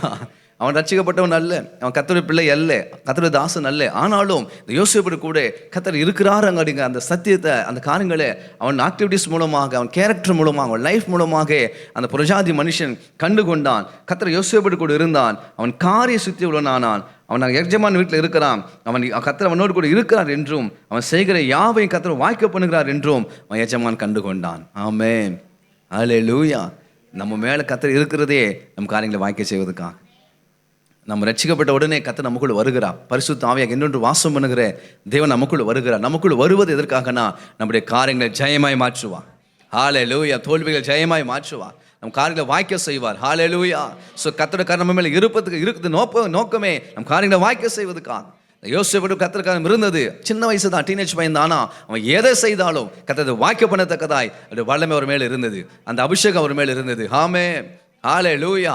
ஸோ நம்ம மேலே இருக்கிற கரம், கர்த்தருடைய கரம் அது என்ன செய்யும்? நம் காரியங்கள் எது வாய்க்க பண்ணும். தோற்று போக மாட்டீங்க. பக்கத்து சொல்லுங்க, தோற்று போக மாட்டீங்க, நீங்கள் ஜெயிப்பீங்க. சொல்லிடுங்க, ஆமென். நம்ம ஜெயிப்போம், நம்ம தோற்று போக மாட்டோம், நம் காரியங்கள் ஜெயமாய் மாறும். Praise the Lord, hallelujah. So அந்த யோசேப்பு கூட கர்த்தருடைய கரம் இருந்தது. அவன் செய்கிற யாவற்றையும் கர்த்தர் வாய்க்க பண்ணினார். அது மாத்திரம் இல்லாமல் அவன் காரிய சித்தியிலவனாக இருந்தான். காரிய சித்தியிலவனாக ரொம்ப சின்சியராக இருக்கான் பாருங்க. கர்த்தர் கூட இருந்தான்னா அவன் கரெக்டாக இருப்பாங்க, சின்சியராக இருப்பாங்க. பார்த்துட்டே இருங்கப்பா, யாராவது சின்சியராக இருக்கிறாங்களா, சீரியஸாக இருக்கலாம், உயர்த்தப்பட்டுருவாங்க. அவன் ஸ்டடீஸாக இருந்தாலும் சரி, காலேஜாக இருந்தாலும் சரி, ஜாபாக இருந்தாலும் சரி, யாராக ஊழியமாக இருந்தாலும் சரி, யாராக இருந்தாலும் கர்த்தர் கூட இருக்கிறாங்கன்னா அவங்க ரொம்ப சின்சியராக இருப்பாங்க, அவங்க ரொம்ப சீரியஸாக இருப்பாங்க, கரெக்டாக இருப்பாங்க. அவங்க அவங்க அவங்க அவங்க கொடுக்கப்பட்ட காரியங்களில் கரெக்டாக போய்கிட்டே இருப்பாங்க. கர்த்தர் வாய்க்க செய்வார். ஆமென். ஜாக்கிரதை உள்ளவனை கண்டாயானால் அவன் நீசருக்கு முன்பாக நில்லாமல் ராஜாக்களுக்கு முன்பாக நிற்பான். ஹல்லேலூயா. ஸோ கர்த்தர் ஒருவர் கூட இருந்தார்னா அந்த லேசினஸ்லாம் அவரே எடுத்து போட்டுறாரு பாருங்க. ரொம்ப ஆண்டவர் சின்சியர் உள்ள, அவர் சின்சியராக அவங்களே மாற்றிடுறாரு. அந்த கிருபை, அந்த அபிஷேகம் நம்மளை சின்சியரான பிள்ளையாக மாற்றி விடும். ஆமென் சொல்லுங்க பார்ப்போம். கர்த்தர் அந்த கிருபை நமக்கு தருகிறார், அந்த அபிஷேகத்தை நமக்கு தருகிறார். அந்த கரம் நம்ம மேலே அமருகிற வாழ்க்கையில் லேசினஸ்லாம் நம்மளை விட்டு விரட்டி எடுத்து விட்டு ஒரு சின்சியரான பிள்ளைகளாக கர்த்தருக்கு சகல விதத்திலும் நம்ம முன்முத்தமாக காரியங்கள் செய்யத்தக்கதாக அந்த கிருபை நம்மளை வடிவமைத்து விடுகிறது. ஹல்லேலூயா. ஸோ அந்த யோசேப்பு காரிய சித்தியுள்ளவனாக மாறிவிட்டான். காரணம் என்ன? கர்த்தர் அவனோடு கூட இருந்தான். கர்த்தர் அவனோடு கூட இருந்தான். சின்ன வயசுலேருந்தே அவன் ஜாபில், அவன் ஒர்க்கில் கொடுக்கப்பட்ட காரியங்களில் கவனமாக இருக்கிறான். கவனமாக ட்ராவல் பண்ணிகிட்டே இருக்கிறான். அவன் ஸ்டெப் பை ஸ்டெப்பாக வளர்ந்துட்டே இருந்தான். ஆமென். எடுத்தவொடனே அந்த காரியம் அவன் வாய்க்கலை. அது ப்ராசஸ் இருந்துச்சல்ல. அப்பா விட்டு பிரிக்கப்பட்டு தூக்கி குழியில் போடப்பட்டு ஒரு மரண பள்ளத்தாக்குளுக்கு போய் அப்புறம் இங்கே அடிமையாக வந்து சின்ன ஒரு ப்ராசஸ் நடந்தது. ஒரு பெயின். ஸ்தோத்திரம். பெயின் இஸ் பெயின் தான்ல. Pain is always pain. ஈஸியாக பிரசங்கம் பண்ணிட்டு போயிடலாம். பட் ஆனால் அந்த வழியாக போயிட்டு வர்றது உள்ளே மிகப்பெரிய வருத்தமான காரியம்தான், வேதனையான காரியம். பெயின் இஸ் பெயின் தான். அந்த யோசேப்பு நடத்தப்பட்ட அந்த லைஃப் ஒரு ஸோ மச் பெயின்ஃபுல். பயங்கர வழிகள் ஊடாக தான் அவன் கடந்து போய் அவன் இருதயம் உடைக்கப்பட்டு உருவாக்கப்பட்டு அவன் கர்த்தருடைய கரத்தினால் அவன் ஆசீர்வதிக்கப்பட்டான். ஹல்லேலூயா. அதெல்லாம் உடைக்கப்பட்ட பிறகு அவன் காரிய சித்தியுள்ளவனாய் மாறிவிட்டான். கர்த்தருடைய கரம் அவனோடு இருந்தது. கர்த்தர் அவன் அற்புதமாய் அவன் செய்கிற காரியங்களை வாய்க்க செய்து கர்த்தர் அவன் ஆசீர்வதி. சாயங்கால வேளையில் கர்த்தர் கூட இருக்கிறார். கர்த்தர் நம்ம கூட இருக்கிறார். நம் காரிய சித்திகளை மாற்றுவார். நம் காரியங்கள் ஜெயமாய் மாறும்.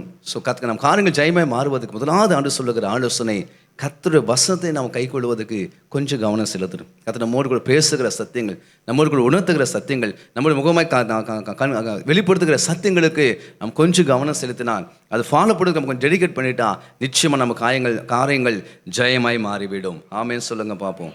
ரெண்டாவது காரியத்துக்கு நான் போகிறேன். சங்கீதம் 32ஆம் சங்கீதம் 8வது வசனம்.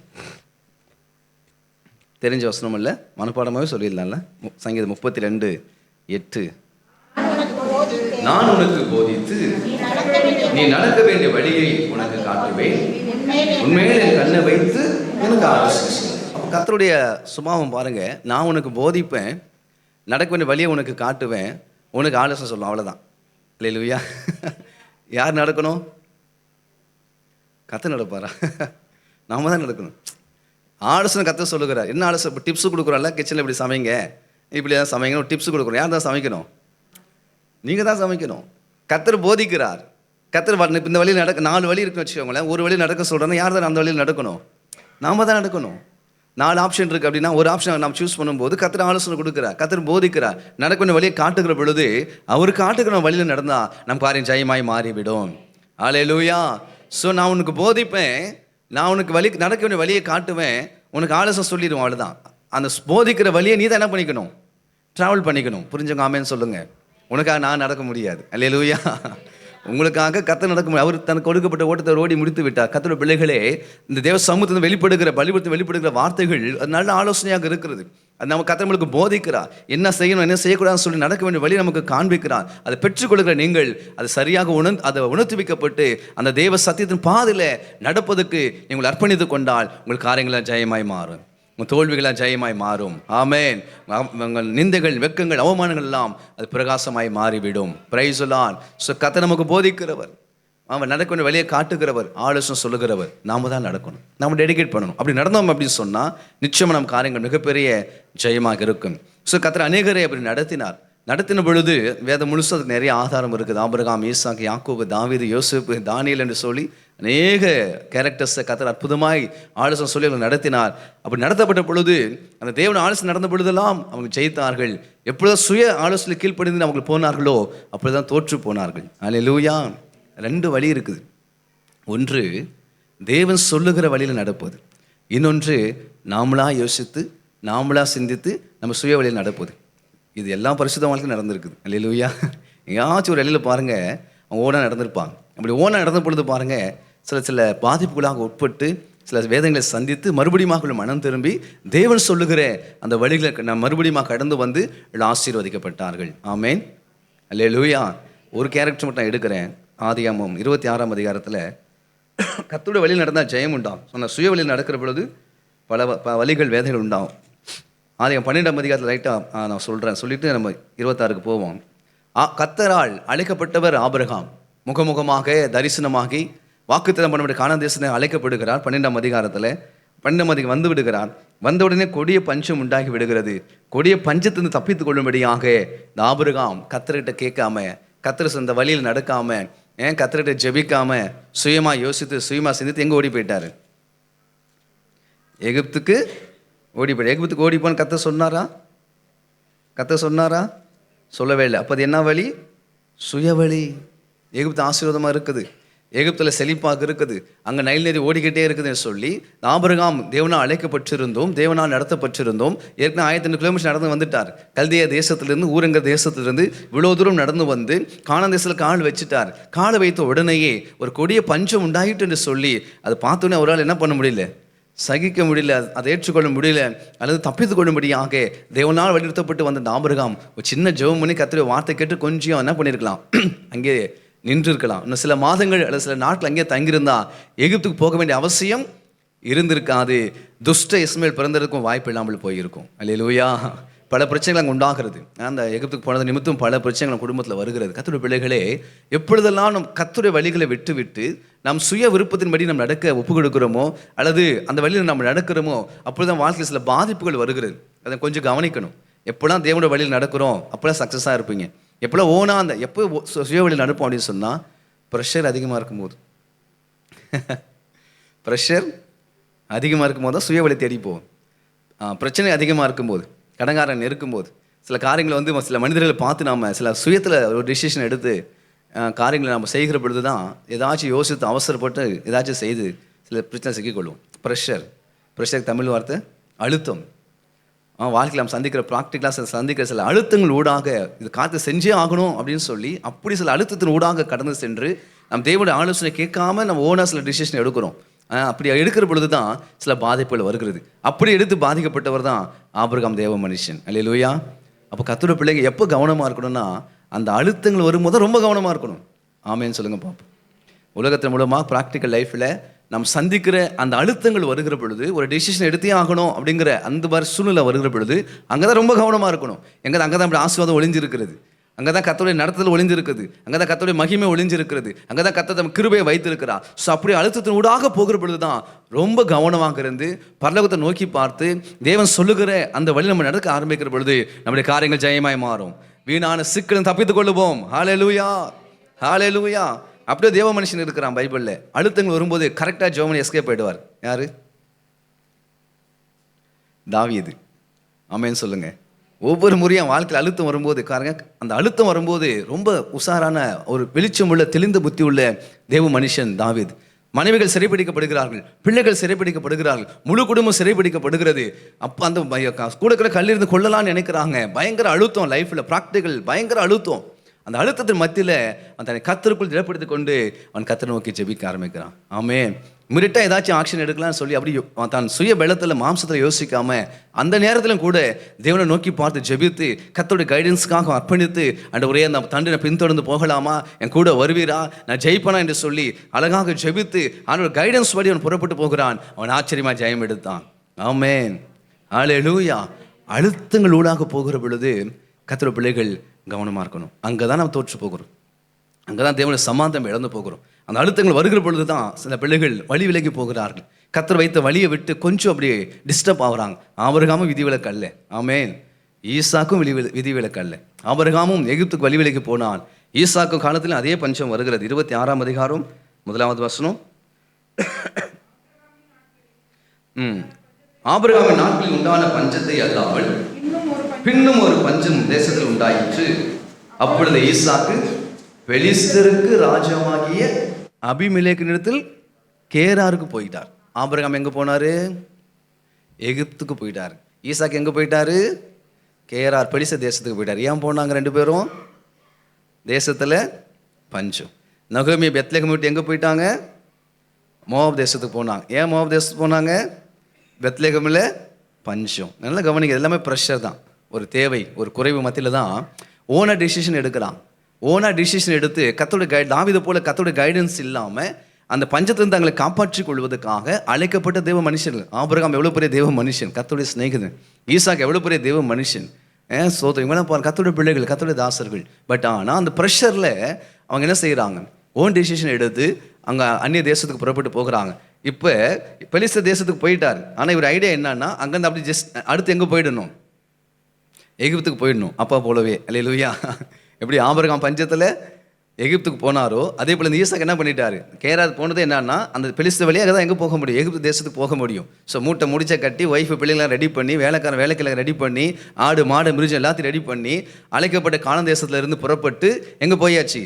பெலிஸ்தர் தேசத்துக்கு ட்ராவல் பண்ணியாச்சு. அங்கேருந்து அடுத்த பிளானில் இருக்கிறார், யோசிச்சுட்டே இருக்கிறார். சீக்கிரம் என்ன பண்ணணும்? எகிப்துக்கு போய்விடலாம் என்று சொல்லி யோசித்து கொண்டிருக்கிற பொழுது கர்த்தர் தரிசனமாகி விட்டார். அல்லேலூயா. கர்த்தர் மனதுருக்கம் உள்ளவர், கர்த்தர் இரக்கம் உள்ளவர், அழைத்த தேவன் உண்மையுள்ளவர். ஏற்கனவே ஆபிரகாம் அப்படி தாவீதை போல ஜெபித்து கைடன்ஸ் பெற்றுக்கொள்ளாமல் போய் தான் எகிப்துக்கு போய் ஆகார கல்யாணம் பண்ணி துஷ்ம இஸ்மேல் பிறந்த எவ்வளோ காரியம் நடந்து போச்சு. அதே தான் தகப்பன் செய்த அதே மிஸ்டேக்கை ஈசாக்கும் செய்ய பார்க்குறாரு. ஆகார் 2 வேண்டாம், இஸ்மேல் 2 வேண்டாம் ஆண்டு பார்த்தாரு, தரிசனம் ஆகிட்டார். அல்லேலூயா. இரக்கத்தில் ஐஸ்வர்யம் உள்ளவர் தரிசனமாகி விட்டு, அப்பா ஈசாக்கு எங்கே போயிடாத? எகிப்துக்கு போகாத. 2ஆம் வசனம் வாசிங்க. 26:2 கர்த்தர் அவனுக்கு தரிசனமாகி, எகிப்துக்கு போகாமல் நான் உனக்கு சொல்லும் தேசத்தில் குடியிரு. எந்த தேசம்? இந்த தேசம். எந்த தேசம்? இந்த தேசம் தான் பெலிஸ்தே தேசம். அது கானான் தேசம் அல்ல. அந்த பெலிஸ்தே தேசத்தில் என்ன பண்ணு? குடியிரு. நான் உன்னோடு கூட இருந்து உன்னை ஆசீர்வதிப்பேன். ஆனா பாருங்க, இந்த பெலிஸ்தே தேசத்தில் டெம்பரரியாக இருப்பான். கானான் தேசத்தில் பஞ்சம் இருக்குது உண்மைதான்.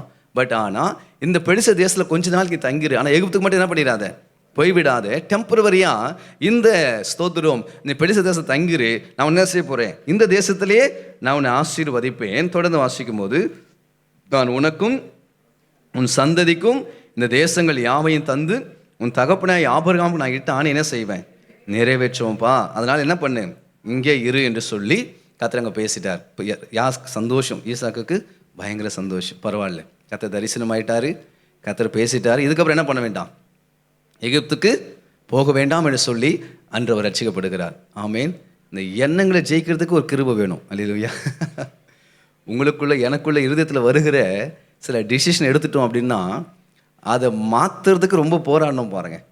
ஆமேன்னு சொல்லுங்கப்பா. இப்போ காலையில் சாம்பார் வைக்கலான்னு பிளான் பண்ணிட்டீங்க. ஹஸ்பண்ட் சொல்கிறார், இன்னைக்கு கருவாட்டு குழம்பு வைங்க அப்படின்னா ரொம்ப கஷ்டம்.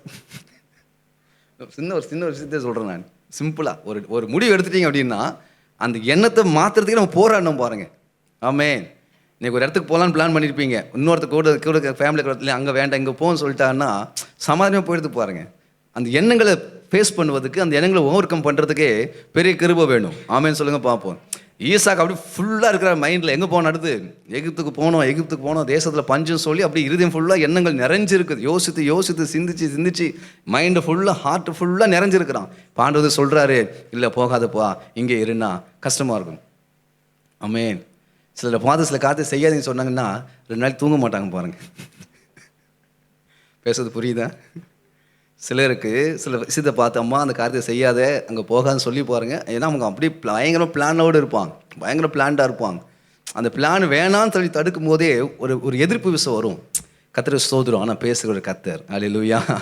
அது கர்த்தருடைய வார்த்தையை தான் நம்ம கீழ்ப்ப அதுதான் பேசுகிறேன். சுய வழியில் நடக்காமல் கர்த்தர் தரிசனமாகி முகமாய் கர்த்தர் பேசுகிற பொழுது, கர்த்தருடைய வழியில் நடக்கிற பொழுது காரியங்கள் ஜெயமாய் மாறும். அல்லேலூயா.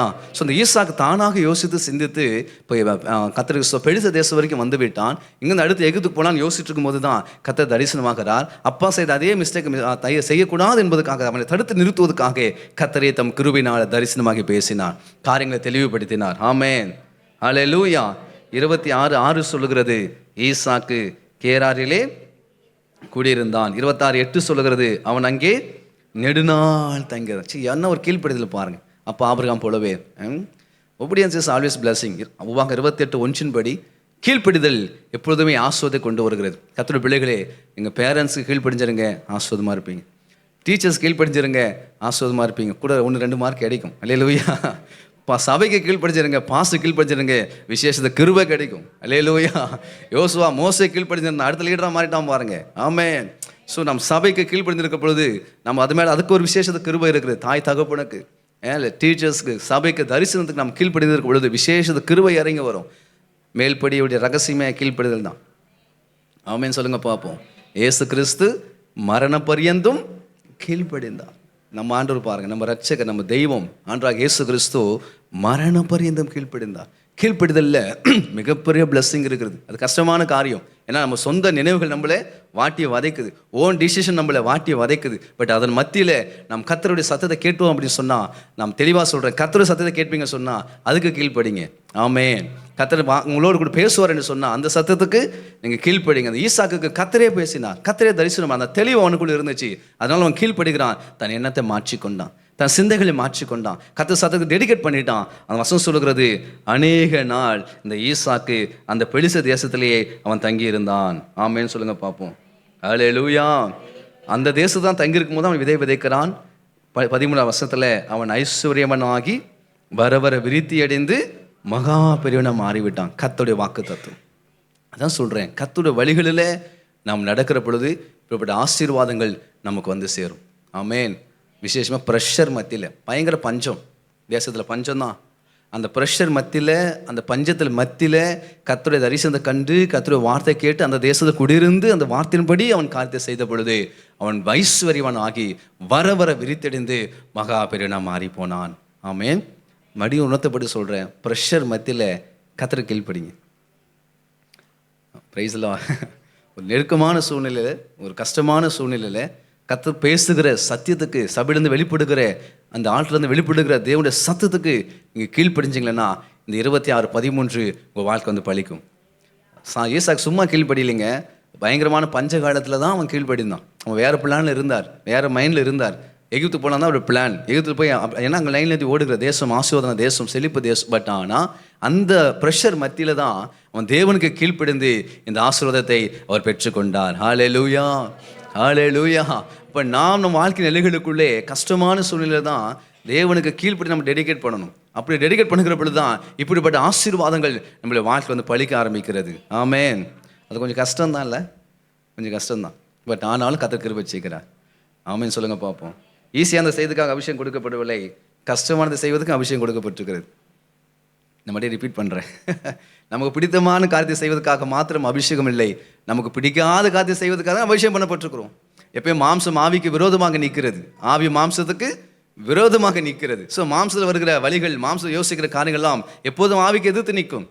கர்த்தருக்கு ஸ்தோத்திரம். ஸோ ஆனால் ஆவிக்கு கீழ்ப்படுகிற பொழுது தான் இந்த 26:13 சொல்லப்பட்ட ஆசீர்வாதங்கள் நம்ம வாழ்க்கை வந்து பழிக்க ஆரம்பிக்கும். ஸோ ஆவியை கொண்டு மாம்சத்தின் கிரிகளை நம்ம மேற்கொள்ளுகிற பொழுது தான் நம்ம ஆசீர்வதிக்கப்படுகிறோம். புரிஞ்சுக்காமன்னு சொல்லுங்க பார்ப்போம். அல்லேலூயா, பிரைஸ் தி லார்ட். அப்போ கர்த்தருடைய சத்தியத்தை கீழ்ப்படிவதற்கே நமக்கு ஆவி வேண்டும். கர்த்தர் ஸ்தோத்திரம். அப்படிலாம் நியூ டெஸ்ட்மெண்ட்ல வசனம் இருக்கிறது. கர்த்தர் நல்லவர். ஸோ தொடர்ந்து வாசிக்கிற பொழுது அந்த தேசத்தில் இருந்து அவன் ஆசீர்வதிக்கப்படுகிறான், பெரியவனாக மாறுகிறான், அநேக காரியங்கள் நடக்கிறது. கர்த்தருக்கு ஸ்தோத்திரம். அவன் ஆசீர்வதிக்கப்பட்டதுனால அடுத்த ஸ்டெப்பு இறங்குறாரு பாருங்க. இப்போ யார் அப்போ ஈசாக்கு வந்து யாரை மாறிட்டார்? ஐஸ்வர்யனை மாறிட்டார். தமிழ்நாட்டில் யார் பெரிய பணக்காரரு? தமிழ்நாட்டில் இந்தியாவில் டக்குன்னு சொல்லிடுவோம். தமிழ்நாட்டில் அரசியல்வாதிகள் பெரிய பணக்காரலாம் இருக்கிறாங்க நமக்கு தெரிஞ்சு. சாஃப்ட்வேர் இன்ஜினியர்ஸ் இருக்கிறாங்க, HCL ஓனர், பெரிய பெரிய இந்த காலேஜ் ஓனர்ஸு, சில அரசியல்வாதிகள் பணக்காரங்க இருக்கிறாங்க. இப்போ அந்த லிஸ்ட்டில் யார் வந்துட்டார்? ஈசாக்கு. நான் யோசிச்சு பார்த்தேன், ஏன் ஈசாக்கு 3 கிணறு வெட்டினார்னா கோடி கிணத்துல கையில் பணம் இருக்குது. ஆமேனே, புரிஞ்சுங்க? ஆமேன்னு சொல்லுங்கள். ஒரு கிணறு வெட்டுறதுக்கு சில 1000 ஆகும். 3 கிணறு தொடர்ந்து வெட்டுறான் அப்படின்னா கையில் பணம் இருக்குது, அதனால வெட்டுறான். புரிஞ்சுங்க? ஆமேன்னு சொல்லுங்கள். ஒரு வீடு கட்டுறதுக்கு பாதி உசுறு போயிடுது, 50 லட்சம் கடலில் மாட்டுது. ஒருத்தர் 3 அடுக்கு கட்டுறான், 3 வீடு கட்டுறான்னா கையில் பணம் இருக்குது. புரிஞ்சுங்க? ஆமேன்னு சொல்லுங்கள். ஈசாக்கு ஏன் 3 கிணறு வெட்டுறாரு அப்படின்னா அவளை அப்படி கத்தர் என்ன பண்ணியிருக்கிறாரு? அந்த தேசத்தில் ஆசை வச்சிருக்கிறாரு. பணம் சும்மா இருக்காதுங்க, பாக்கெட்டில் இருந்தால் அது பல இடத்துக்கு கூட்டிகிட்டு போகும். ஆமே, டி நகர் போகும், எங்கேயாச்சும் போகாது. வேறு நல்ல எங்கே பெரிய பெரிய ஷோரூம் போகும், கார் ஷோரூம் போகும், பைக் ஷோரூம் போகும். பாக்கெட்டில் பணம் வந்து எங்கேயாச்சும் போய்கிட்டே இருக்கும். புரிஞ்சுங்க? ஆமேன்னு சொல்லுங்கள். ஈசாக்கு கோடீஸ்வரன் ஆகிட்டாரு, கத்தரோட ஆசை வச்சுட்டாரு, கை நிறைய பணம் இருக்குது, பேக் நிறைய பணம் இருக்குது, கூப்பிடு வேலைக்காரனை வெட்ரா கிணறு அப்படிங்கிறான். அல்லேலூயா. துறவை பார்ப்போம்டா. தூத்து போடுறா வந்து சண்டை போடுறாங்க. என்ன பண்ணிட்டாங்க? இது எங்கே கிணறு? தண்ணியை பார்த்தோன்னே வந்துட்டான் பாருங்க, பொல்லாத ஆட்கள். ஆமேன். வெட்டும் போது எவனையும் காணும், தோத்துறோம். அந்த வேலை செய்யும்போது யாரும் காணும், பிரயாசப்படுறது காணும். ஒரு நீரூற்றை பார்த்த பொழுது, ஒரு ஆஸ்வாதம் பார்த்த பொழுது எல்லாரும் ஓடி வராங்க. இது தங்களுடைய கிணறு என்று சொல்லி, தங்களுடைய ஆஸ்வாதம் என்று சொல்லி அது வாக்குவாதம் பண்ணி என்ன பண்ணிட்டாங்க? பறித்து கொண்டாங்க. ஈசாக்கு என்ன பண்ணவே இல்லை, சோர்ந்து போகவே இல்லை. அடுத்த ஊருக்கு போகிறாரு, மறுபடியும் வெட்டுறாரு, 2வது முறை வெட்டிட்டார். அங்கே நீரூற்று வருகிறது, அதிகம் ஆஸ்வதிக்கப்படுறோம். அங்கேயும் வந்துட்டாங்க சண்டை போடுறதுக்கு. 3வது ஊருக்கு போகிறாரு, அங்கேயும் வெட்டிட்டாரு, அங்கே நீரூற்று வந்து விட்டது. அங்கே என்ன சொல்கிறார்? ரெகோபோத் என்று பெயர் வைத்து விட்டான். இப்பொழுது கர்த்தர் நமக்கு இடம் உண்டாக்கினார் என்று சொல்லி அதற்கு ரெகோபோத் என்று பெயரிட்டான். அங்கே செட்டில் ஆகிட்டாரா? அங்கே ஒரு ரகசியம் இருக்கு பாருங்க. அங்கே செட்டில் ஆகிட்டாரா? நல்லா கவனிங்க. ஈசாக்கு ஸ்தோத்திரம் பெலிஸ்த தேசத்துக்கு போயிட்டாரு. கர்த்தர் வாக்கு பண்ணிட்டாரு, இந்த தேசத்தில் இருப்பான்னு ஆஸ்வதிப்பேன்னு சொல்லிட்டாரு. அதே மாதிரி என்ன பண்ணிட்டார்? ஆஸ்வதிக்கப்பட்டுட்டார். கர்த்தர் ஸ்தோத்திரம் நல்ல ஐஸ்வர்யம் மாறிட்டார், மகாபெண்ணை மாறிட்டார். அங்கே செட்டில் ஆக வேண்டியது தானே? செட்டில் ஆக வேண்டியது தானே? இப்போ நாம் அமெரிக்கா போகிறோம், நல்ல வீடு கிடச்சிட்டு நல்ல சேலரி கிடச்சி தமிழ்நாட்டுக்கு வருவோம்னு நினைக்கிறீங்க? நெவர் நெவர் எவர் வரவே மாட்டோம். பட் ஆனால் ஈசாக்கு ஆச்சரியமான காரியத்தை நான் பார்த்தேன். அடுத்த வசனம் வாசிங்க, 23ஆம் வசனம். அங்கே இருந்து ஈசாக்கு பேசவாக்கு போய்விட்டார். ஏன்? அங்கதான் ரகசியம் இருக்கிறது. அல்லேலூயா. அவன் வாக்குத்தத்தம் பண்ணப்பட்ட தேசம் கானான் தேசமே தவிர வாக்குத்தத்தம் பண்ணப்பட்டது பெலிஸ்த தேசம் அல்லங்கிற அந்த வெளிச்சத்தை உடையவன் இந்த ஈசாக். ஸோ தகப்பன் ஆபிரகாம் வாழ்ந்தது கானான் தேசம், பேசபால் தான் ஆபிரகாம் வாழ்ந்தார். ஸோ இது டெம்பரரியான பிளெஸிங். இந்த ஐஸ்வர்யங்கள், இந்த ஆசீர்வாதங்கள், பெற்றுக்கொண்ட மேன்மைகள் எத்தனை அந்த பெலிஸ்த தேசத்தை ஆஸ்வதிக்கப்பட்டது எனக்கு டெம்பரவரி. அவருக்கு ஒரு வெளிச்சம் இருக்கிறது. நான் ஆபிரகாமின் மகன் ஈசாக்கு, எனக்கு வாக்குத்தத்தம் பண்ணப்பட்டது அது ஸ்தோத்திரம் யூதேயா தேசம், கானான் தேசம். நான் அங்கே போயிடுவேன் தவிர இப்பொழுது நம்ம ஆஸ்வதிக்கப்பட்டாலும் நான் ஐஸ்வர்யனாக இருந்தாலும் நான் இங்கே இருக்க மாட்டேன். கர்த்தர் தரிசனம் ஆகலை, கர்த்தர் பேசலை. ஈசாக்கே புறப்பட்டு ஓடி போய் விட்டார். ஹல்லேலூயா, ஹல்லேலூயா. தேவ மனுஷன் பாருங்க, அங்கே இருந்திருக்கலாம், அங்கே செட்டை போட்டு செட்டில் ஆகிருக்கலாம். இல்லை, அவன் கர்த்தருடைய தாசனாக இருக்கிறான். கர்த்தர் அவன் பேச போக சொல்லவே இல்லை பாருங்க. கர்த்தர் தரிசனமாகலை, நீ பேசபக்கு வந்துவிடுன்னு சொல்லவே இல்லை. யாக்கோபு 20 ஆண்டு காலமாக தன் லாபான் வீட்டில் வேலை செய்கிறான். அவன் அநேக ஐஸ்வர்யத்தை பெற்றுக்கொண்டான். கர்த்தர் தரிசனமாயிட்டாரு. அப்பா இங்கே இருக்காது, போதும் கிளம்பு அப்படின்னாரு. ஆமேன். அப்படின்னா என்ன அர்த்தம்? அவன் அப்படியே செட்டில் ஆகிட்டான் பாருங்க. மாமனார் வீட்டில் என்ன ஆகிட்டாரு? செட்டில் ஆகிட்டாரு. இல்லை, நீ கிளம்பு, வாக்குத்தத்தம் பண்ணப்பட்டு கானான் தேசத்துக்கு புறப்பட்டு வா என்று சொல்லி கர்த்தர் யாக்கோபை அழைத்து கொண்டு வந்து இஸ்ரவேலாக மாற்றி இந்த யாக்கோபை கர்த்தர் ஆசீர்வதித்தார். இந்த யாக்கோபை போல இந்த ஈசாக்கு அந்த ஆஸ்வதிக்கப்பட்ட தேசத்தில் செட்டில் ஆகலை. புரிஞ்சுக்காமன்னு சொல்லுங்க. கர்த்தர் தரிசனமாகலை, கர்த்தர் பேசலை. ஏற்கனவே பேசுனதை வச்சு அவன் இங்கே தானாகவே முன் வந்து வாக்குத்தத்தம் பண்ணப்பட்டு கானான் தேசத்துக்கு அவர் புறப்பட்டு வந்து விட்டார். இது கர்த்தருடைய இருதயத்தை அசைத்து விட்டது. ஆமேன்னு சொல்லுங்க பாப்போம். ஆண்டுக்கு ஒரே சந்தோஷம். அவ்வளோ ஆசீர்வாதத்தை விட்டு, அவ்வளோ ஐஸ்வர்யத்தை விட்டு, அவ்வளோ கம்ஃபர்டபுள் பிளஸ்ஸிங்கை விட்டுட்டு தேசத்துக்கு வந்து விட்டான். என்னை விசுவாசித்து, என் வாக்குத்தத்தை விசுவாசித்து, என்னை நம்பி என் தேசத்துக்கு வந்தபடினாலே அடுத்த வசனம் சொல்றது கர்த்தர் தரிசனமாகி விட்டான். ஹல்லேலூயா, ஹல்லேலூயா. அன்று ராத்திரியிலே, என்னைக்கு? அன்னைக்கு நைட்டு என்னைக்கு அந்த தேசத்தை விட்டு, அந்த கம்ஃபர்ட் ஜோனை விட்டு கர்த்தர் வாக்கு பண்ணிக்க தேசத்துக்கு தானாக முன் வந்து வாலண்டியாக உற்சாகமாக அவனாக முன் வந்து ஒரு டிசிஷன் எடுத்து தன் சொந்த தேசத்துக்கு வந்து விட்டாரோ, அந்த தேசத்தில் கர்த்தர் வாலண்டியாக தரிசனம் ஆயிட்டார். அப்படின்னு என்ன அர்த்தம்? இந்த ஈசாக்கு செய்த அந்த காரியம் கர்த்தரோட இருதயத்தை அசைத்து விட்டது. ஆமேன். ஏற்கனவே ஓன் டிசிஷன் எடுத்தால் எஸ்கேப் ஆகிட்டார். நல்லா கவனிங்க, பஞ்சத்தை தாங்க முடியாமல் ஓன் டிசிஷன் எடுத்தால் எங்கே போயிருந்தார்? பெலிச தேசத்துக்கு போயிருந்தார். அங்கேருந்து எகிப்துக்கு போகிறது தான் பிளான். பட் ஆனால் அந்த பெலிச தேசத்தில் ஆஸ்வதிக்கப்பட்டிருந்தாலும் மறுபடியும் இப்பொழுது அவருக்கு தெளிவு வருகிறது, இல்லை கர்த்தருடைய தேசம் கானான் தேசம், அங்கே போயிடுவோம். கர்த்தர் அங்கே ஆஸ்வதிப்பார். இந்த தேசத்துலேயே ஆஸ்வதிப்பார்னா சொந்த தேசத்தை 1000 மடங்கு ஆசீர்வதிப்பார். அதான் ரகசியம், அதான் வெளிச்சம், அதான் வெளிப்பாடு. ஆமென். இந்த அந்நிய தேசத்தில் பெலிச தேசத்தில் பஞ்ச காலத்திலே இவ்வளவா கர்த்தரின் ஆசீர்வாதத்தை உயர்த்தி பெருகக்கூடும் என்று சொன்னார். வாக்கு தத்தமான கானான் தேசத்தை கால வைக்கிற பொழுது இதை விட 1000 மடங்கு கர்த்தரால் ஆசீர்வதிக்க முடியும். ஹல்லேலூயா. அந்த வெளிச்சம் வந்த உடனே பாருங்க, ஓடி வந்து விட்டார் தேசத்துக்கு. கர்த்தரும் ரொம்ப இன்ஸ்பயர் ஆயிட்டார், உற்சாகம் அடைந்தார். அன்று இரவே இந்த ஈசாக்கு கர்த்தர் தரிசனமாகி பேசுறாரு. 24வது வசனம், கர்த்தர் அவனுக்கு தரிசனமாகி,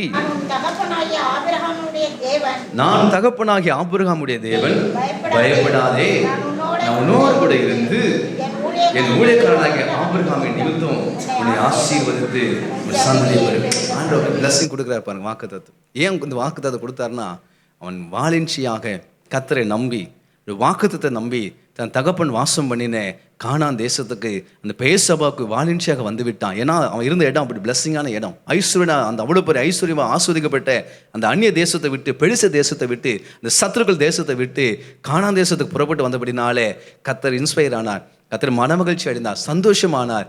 அன்று இரவே தரிசனம் ஆயிட்டார். அப்படின்னு என்ன அர்த்தம்? ரெடியாக இருந்திருக்கிறார் ஆண்டவர். ஹல்லேலூயா, பிரைஸ் காட், ஆமென். இந்த பிள்ளைங்க சில விஷயத்தை செஞ்சால் அடுத்து கையில் கிஃப்ட் வந்துடும் பாருங்க. நம்ம தானே பிள்ளைங்க, நம்ம அவங்கள வாலண்டியாக சில விஷயத்தை செய்கிற பொழுது, சில நன்மையான காரியங்களை செய்கிற பொழுது நம்ம உள்ள மகிழ்ந்துச்சுன்னா அந்த பிள்ளைங்களை உற்சாகப்படுத்தும்படியாக அவங்களுக்கே தெரியாமல் சில கிஃப்ட்டை கொடுத்து அவங்களை என்ன பண்ணுறோம்? உற்சாகப்படுத்துவது போல ஈசாக்கு செய்த செயல், இந்த காரியம் பரலோக தேவனுக்கு மிகுந்த மனமகிழ்ச்சியாக இருந்ததுனால அன்று இரவே தரிசனமாகி, நான் ஆபிரகாம் நிமித்தம் உன்னை ஆசீர்வதித்து உன்னை பெருக பண்ணுவேன்னு சொல்லி கர்த்தர் வாக்கு பண்ணினார். ஆமென். நாம் செய்கிற கிரியைகள், நம்முடைய செயல்கள் பரலோக தேவனுடைய இருதயத்தை அசைக்கும் என்று சொன்னால் அங்கிருந்து ஆசீர்வாதம் மழை பொழியும். இயேசு கிறிஸ்து ஞானஸ்தானம் பெற்றுக்கொள்ளும்படி கலிலேயை விட்டு யூதேயா யோர்தானுக்கு வந்து ஞானஸ்தானம் எடுத்து கரையேறி ஜெபித்த பொழுது வானம் திறக்கப்பட்டது. அங்கே பரிசுத்தவன் புறாவை போல. அப்படின்னா என்ன அர்த்தம்னா, அவர் செய்த காரியம் பரலோக தேவனுடைய இருதயத்தை அசைத்தது.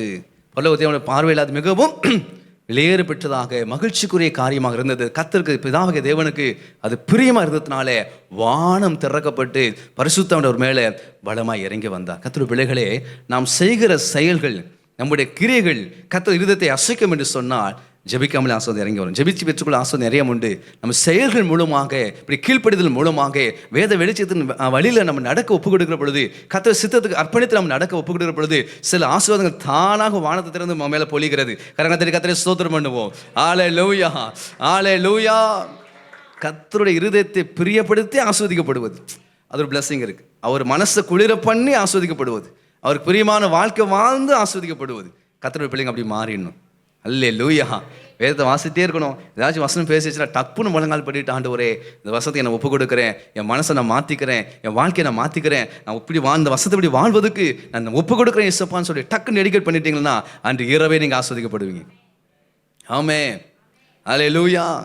கர்த்தர் நம்மோடு பேசுகிறவரல்ல, பைபிள் வாசிக்கும் போது நம்மோடு பேசுகிறேன்.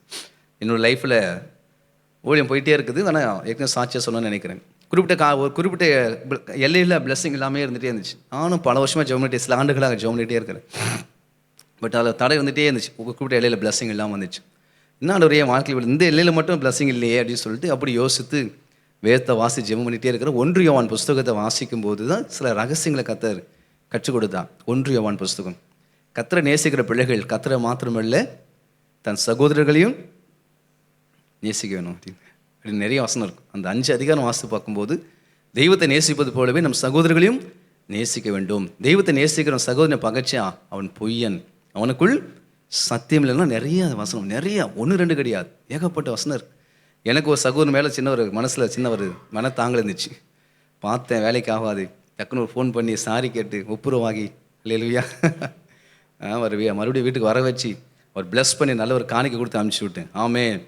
அன்று மறுநாளே ஒரு கனவு வருது. ஒரு நல்ல தேசத்தில் பிரகாசிக்கிற ஊழியக்காரர் வந்து சொல்கிறார், என்னை பார்த்து சொல்கிறார், தம்பி இந்த சீடியில் எத்தனை வருஷமாக வைரஸ் இருந்துச்சு, இன்றைக்கி அந்த வைரஸை எடுத்துட்டேன், இதுக்கப்புறம் இந்த சீடியை யூஸ் பண்ணு, அது ஒர்க் ஆகும் அப்படிங்கிறார். அல்லேலூயா. ஆமென். என்ன சொல்கிறார் புரியுதா உங்களுக்கு? இந்த சீடியில் ஒரு வைரஸ் இருந்துச்சு, இத்தனை வருஷமாக இது ஒர்க் ஆகலை, பட் இதுக்கப்புறம் இந்த சீடியை யூஸ் பண்ணு, அது அடுத்த நாள் வெரி நெக்ஸ்ட் டே அப்படியே போனோம். அப்போ செய்த செயல் பரலோகத்தை அசைத்தது. கர்த்தருடைய பிள்ளைகளே, அப்படி வேதத்தை வாசிக்கும் போது கர்த்தர் சத்தியத்தை உணர்த்துவார் என்று சொன்னால் இம்மிடியட்டாக அதை டெடிகேட் பண்ணி ஒப்புரமாக்குற பொழுது, சாரி கேட்கிற பொழுது, கர்த்தருக்கு நம்ம தாழ்த்தி நம்ம காரியங்களை செய்கிற பொழுது கர்த்தர் நம் காரியங்களை ஆசீர்வாதமாய் மாற்றுகிறார். நம்ம சாபங்கள் ஆசீர்வாதமாய் மாறுகிறது. அல்லேலூயா, அல்லேலூயா.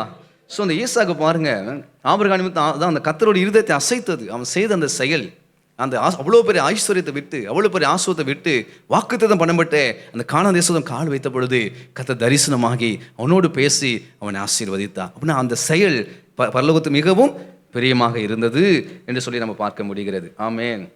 அங்கே பேசபாக்கு வந்துட்டாங்கல்ல 26, 23 அங்கேருந்து அவர்கள் எங்கே வந்துட்டாங்க? ஏற்கனவே சொன்னேன், ஏன் ஈசா கிணறு வெட்டினாரு? பாக்கெட் நிறைய பணம் இருந்துச்சு, அதனால தான் தொடர்ந்து வெட்டிக்கிட்டே இருந்தார். இப்போ பேசபால் போயிட்டு அவரும் சும்மா இல்லை, அங்கே பாருங்கள், அங்கே என்ன செய்கிறார்? கிணறை வெட்டுகிறார். ஸ்தோத்திரம். 25 வசனம். அங்கே அவர் பலிபீடத்தை கட்டி கர்த்தருடைய நாமத்தை தொழுது கொண்டு அங்கே தன் கூடாரத்தை போட்டான். அவ்விடத்தில் ஈசாக்கின் வேலைக்காரர்கள் மறுபடியும் துறவு வெட்டினாங்க. எத்தனாவது துறவு? 4வது துறவு. ஆமென் சொல்லுங்க பார்ப்போம். 4வது துறவு. ஏற்கனவே வெட்ட துறவுகள் எங்க இருந்துச்சு? பெலிச தேசத்தில் இருந்துச்சு. இப்போ வெட்ட துறவு பேசபால் இருந்துச்சு. பேசபாலை வெட்டின உடனே அங்கே தங்கி இருக்கிறாங்க. அங்கே சத்துருக்கள்லாம் வராங்க, சமரசமாக போகிறாங்க, சாப்பிட்றாங்க, எல்லாம் உடன்படிக்கை செய்கிறாங்க, முடிச்சுட்டு போயிட்டாங்க. முடிச்சுட்டு போனதுக்கப்புறம் கர்த்தருக்கு ஸ்தோத்திரம். 32 வசனம். அந்நாளில் தானே ஈசாக்கின் வேலைக்காரர் வந்து தாங்கள் துறவு வெட்டின செய்தியை அவனுக்கு அறிவித்து தண்ணீர் கண்டோம் என்றார்கள். ஹல்லேலூயா, ஹல்லேலூயா. கர்த்தருக்கு ஸ்தோத்திரம். வாக்குத்தத்தம் பண்ணப்பட்ட தேசத்துல வந்து கிணறு வெட்டினாலும் அங்கே தண்ணீர் புறப்பட்டு வந்தது, அங்கே ஜீவநதி புறப்பட்டு வந்தது, அங்கே நீரூற்று புறப்பட்டு வந்தது, பஞ்சங்கள் மாறினது. அந்த சொந்த தேசத்தை வாக்குத்தத்தம் பண்ணப்பட்ட தேசத்திலே மறுபடியும் ஈசாக்கு ஆஸ்வதிக்கப்பட்டார். ஆமென், ஹல்லேலூயா. அதற்கு சேபா என்று பெயரிட்டான். ஆகையால் அந்த ஊரின் பெயர் இந்நாள் வரைக்கும் பேசேபா எனப்படுகிறது. கர்த்தருக்கு ஸ்தோத்திரம். கர்த்தருடைய பிள்ளைகளே, சுய வழிகளை விட்டு நாம் எடுக்கிற ஓன் டிசிஷன், நாமளே யோசிக்கிற சிந்திக்கிற சில காரியங்கள் எல்லாம் தேவ சமூகத்தில் அர்ப்பணித்து ஆண்டோட கைடன்ஸை பெற்றுக்கொண்டு, சில நமக்கு கடினமாக இருந்தாலும் நமக்கு பிரியமில்லை இல்லாவிட்டாலும் தேவன் உணர்த்தினால், தேவன் பேசினால், அந்த தெளிவாக அந்த சத்தம் உங்களுக்கு தெளிவாக கேட்குது என்று சொன்னால் நீங்கள் உங்கள் மாம்சத்தின் எடுக்கப்பட்ட டிசிஷனை விட்டுட்டு ஆவிக்குரிய தேவனுடைய சத்தத்துக்கு கீழ்ப்படிஞ்சா உங்கள் காரியங்கள் ஜெயமாய் மாறும். புரிஞ்சுங்க? ஆமென் சொல்லுங்க பார்ப்போம். அல்லேலூயா. இதுதான் ரகசியம். காரியங்கள் வாய்க்கணும் அப்படின்னா இது ஒரு ரகசியம். ஏன் காரியம் வாய்க்க மாட்டேங்குது அப்படின்னு சொன்னால், எங்காச்சும் மாம்சத்தில் ஒரு டிசிஷன் எடுப்போம். இந்த மாதிரி நான் சொன்ன மாதிரி எங்காச்சும் அங்கங்கே சில மனத்தாங்கல்கள், சில இடர்கள் இருக்கும். ஸோ அதெல்லாம் ஒரு அடைப்பு, அதெல்லாம் ஒரு தடை. அந்த வேத சத்தியத்துக்கு நம்ம கீழ்ப்படுகிற பொழுது தான் சில ஆசீர்வாதம் நமக்கு ரிலீஸ் ஆகும். ஆமென். உபாகம் 28:1 கீழ்ப்படிந்தான் ஆசீர்வாதம். அந்த ஆசீர்வாதம் வந்து உங்கள் வாழ்க்கையில் பழிக்கும். கர்த்தருடைய சத்தத்தை கவனமாக கேட்டு அவர் சத்தத்துக்கு கீழ்ப்படுகிற பொழுது இப்போ சொல்லுகிற ஆசீர்வாதங்கள் உங்கள் மேலே வந்து பழிக்கும் என்று அங்கே எழுதப்பட்டிருக்கு. கர்த்தருடைய சத்தத்தை உண்மையாய் செவி கொடுப்பாயானால் என்று எழுதப்பட்டிருக்கு. அப்போ கீழ்ப்படிதல் ரொம்ப அவசியம். கர்த்தர் ஏன் பேசுகிறார், ஏன் ஆலோசனை கொடுக்கிறார், ஏன் போதிக்கிறார் என்று சொன்னால் அதை கை கொள்வதற்காக, அதை கீழ்ப்படிவதற்காக. ஆமென், அல்லேலூயா. வாக்கு தத்தங்கள் கிறிஸ்துவுக்குள்ளே ஆம் என்று இருக்கின்றதே. வாக்கு தத்தங்கள் நம் இயேசுவுக்குள்ளே ஆமென் என்றும் இருக்கின்றதே. வாக்கு தத்தங்கள் கிறிஸ்துவுக்குள்ளே ஆம் என்றும் இருக்கின்றதே. வாக்கு தத்தங்கள் நம் இயேசுவுக்குள்ளே ஆமென் என்றும் இருக்கின்றதே. அவர் சர்வவல் தேவனாயிருப்பதால் வார்த்தைகள் எல்லாம் நிறைவேறும். அவர் உண்மையுள்ள தேவனாயிருப்பதால் வார்த்தைகள் ஒன்றும் தவறாதே. ஆமென், ஆமென். வாக்கு தத்தங்கள் எல்லாம் ஆமென். ஆமென்.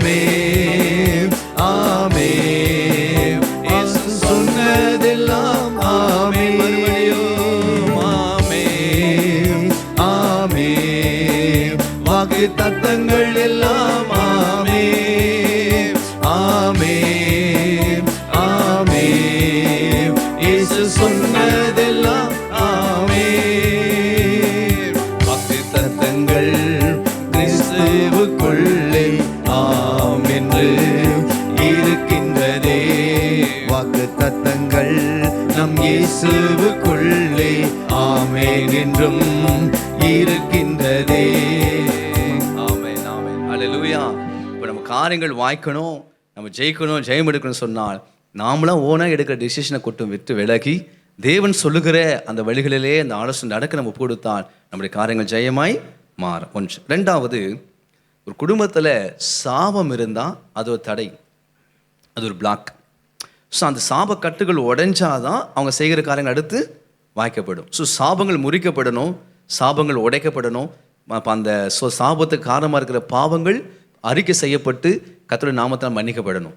சில குடும்பங்கள் அப்படி இருந்துகிட்டே இருக்கும் பாருங்க, செய்கிறது வாய்க்காது. 2 அடி ஏறினா 4 அடி வளர்க்குறாங்க. தொடர்ந்து ஸ்ட்ரகிள் ஆகிட்டே இருப்பாங்க. தொடர்ந்து பொருளாதார பிரச்சனை, தொடர்ந்து வியாதி பிரச்சனை, தொடர்ந்து சமாதான குறைவுகள், தொடர்ச்சியான போராட்டங்கள். அதுக்கு ஒரு முடிவே இல்லாமல் செயின் மாதிரி போயிட்டே இருக்கும் பாருங்க. செயின் மாதிரி அவங்க கஷ்டப்பட்டுகிட்டே இருப்பாங்க. ஸோ அது சாபத்தினால் வருகிற சில கிரியைகள். அப்போ ஆண்டவர் சொல்கிற பாவத்தை மறைக்கிறவன் வாழ்வடைய மாட்டான், அவளை அறிக்கை செய்து விட்டுடுகிறவன் இறக்கப்படுவான். 1 யோவான் 1, 7, 8, 9 வருஷத்தில் சொல்லுகிறது, பாவங்களை அறிக்கை செய்தால் அவர் தம் ரத்தத்தினால் கழுவி சுத்திகரிப்பதுக்கு ஒரு நீதியும் உண்மையும் உள்ளவராக இருக்கிறார். அப்போ பாவங்கள் அறிக்கை செய்யப்பட வேண்டும். அந்த பாவத்தை அந்த சாபங்கள் இயேசுவின் ரத்தத்தினால உடைக்கப்பட வேண்டும்.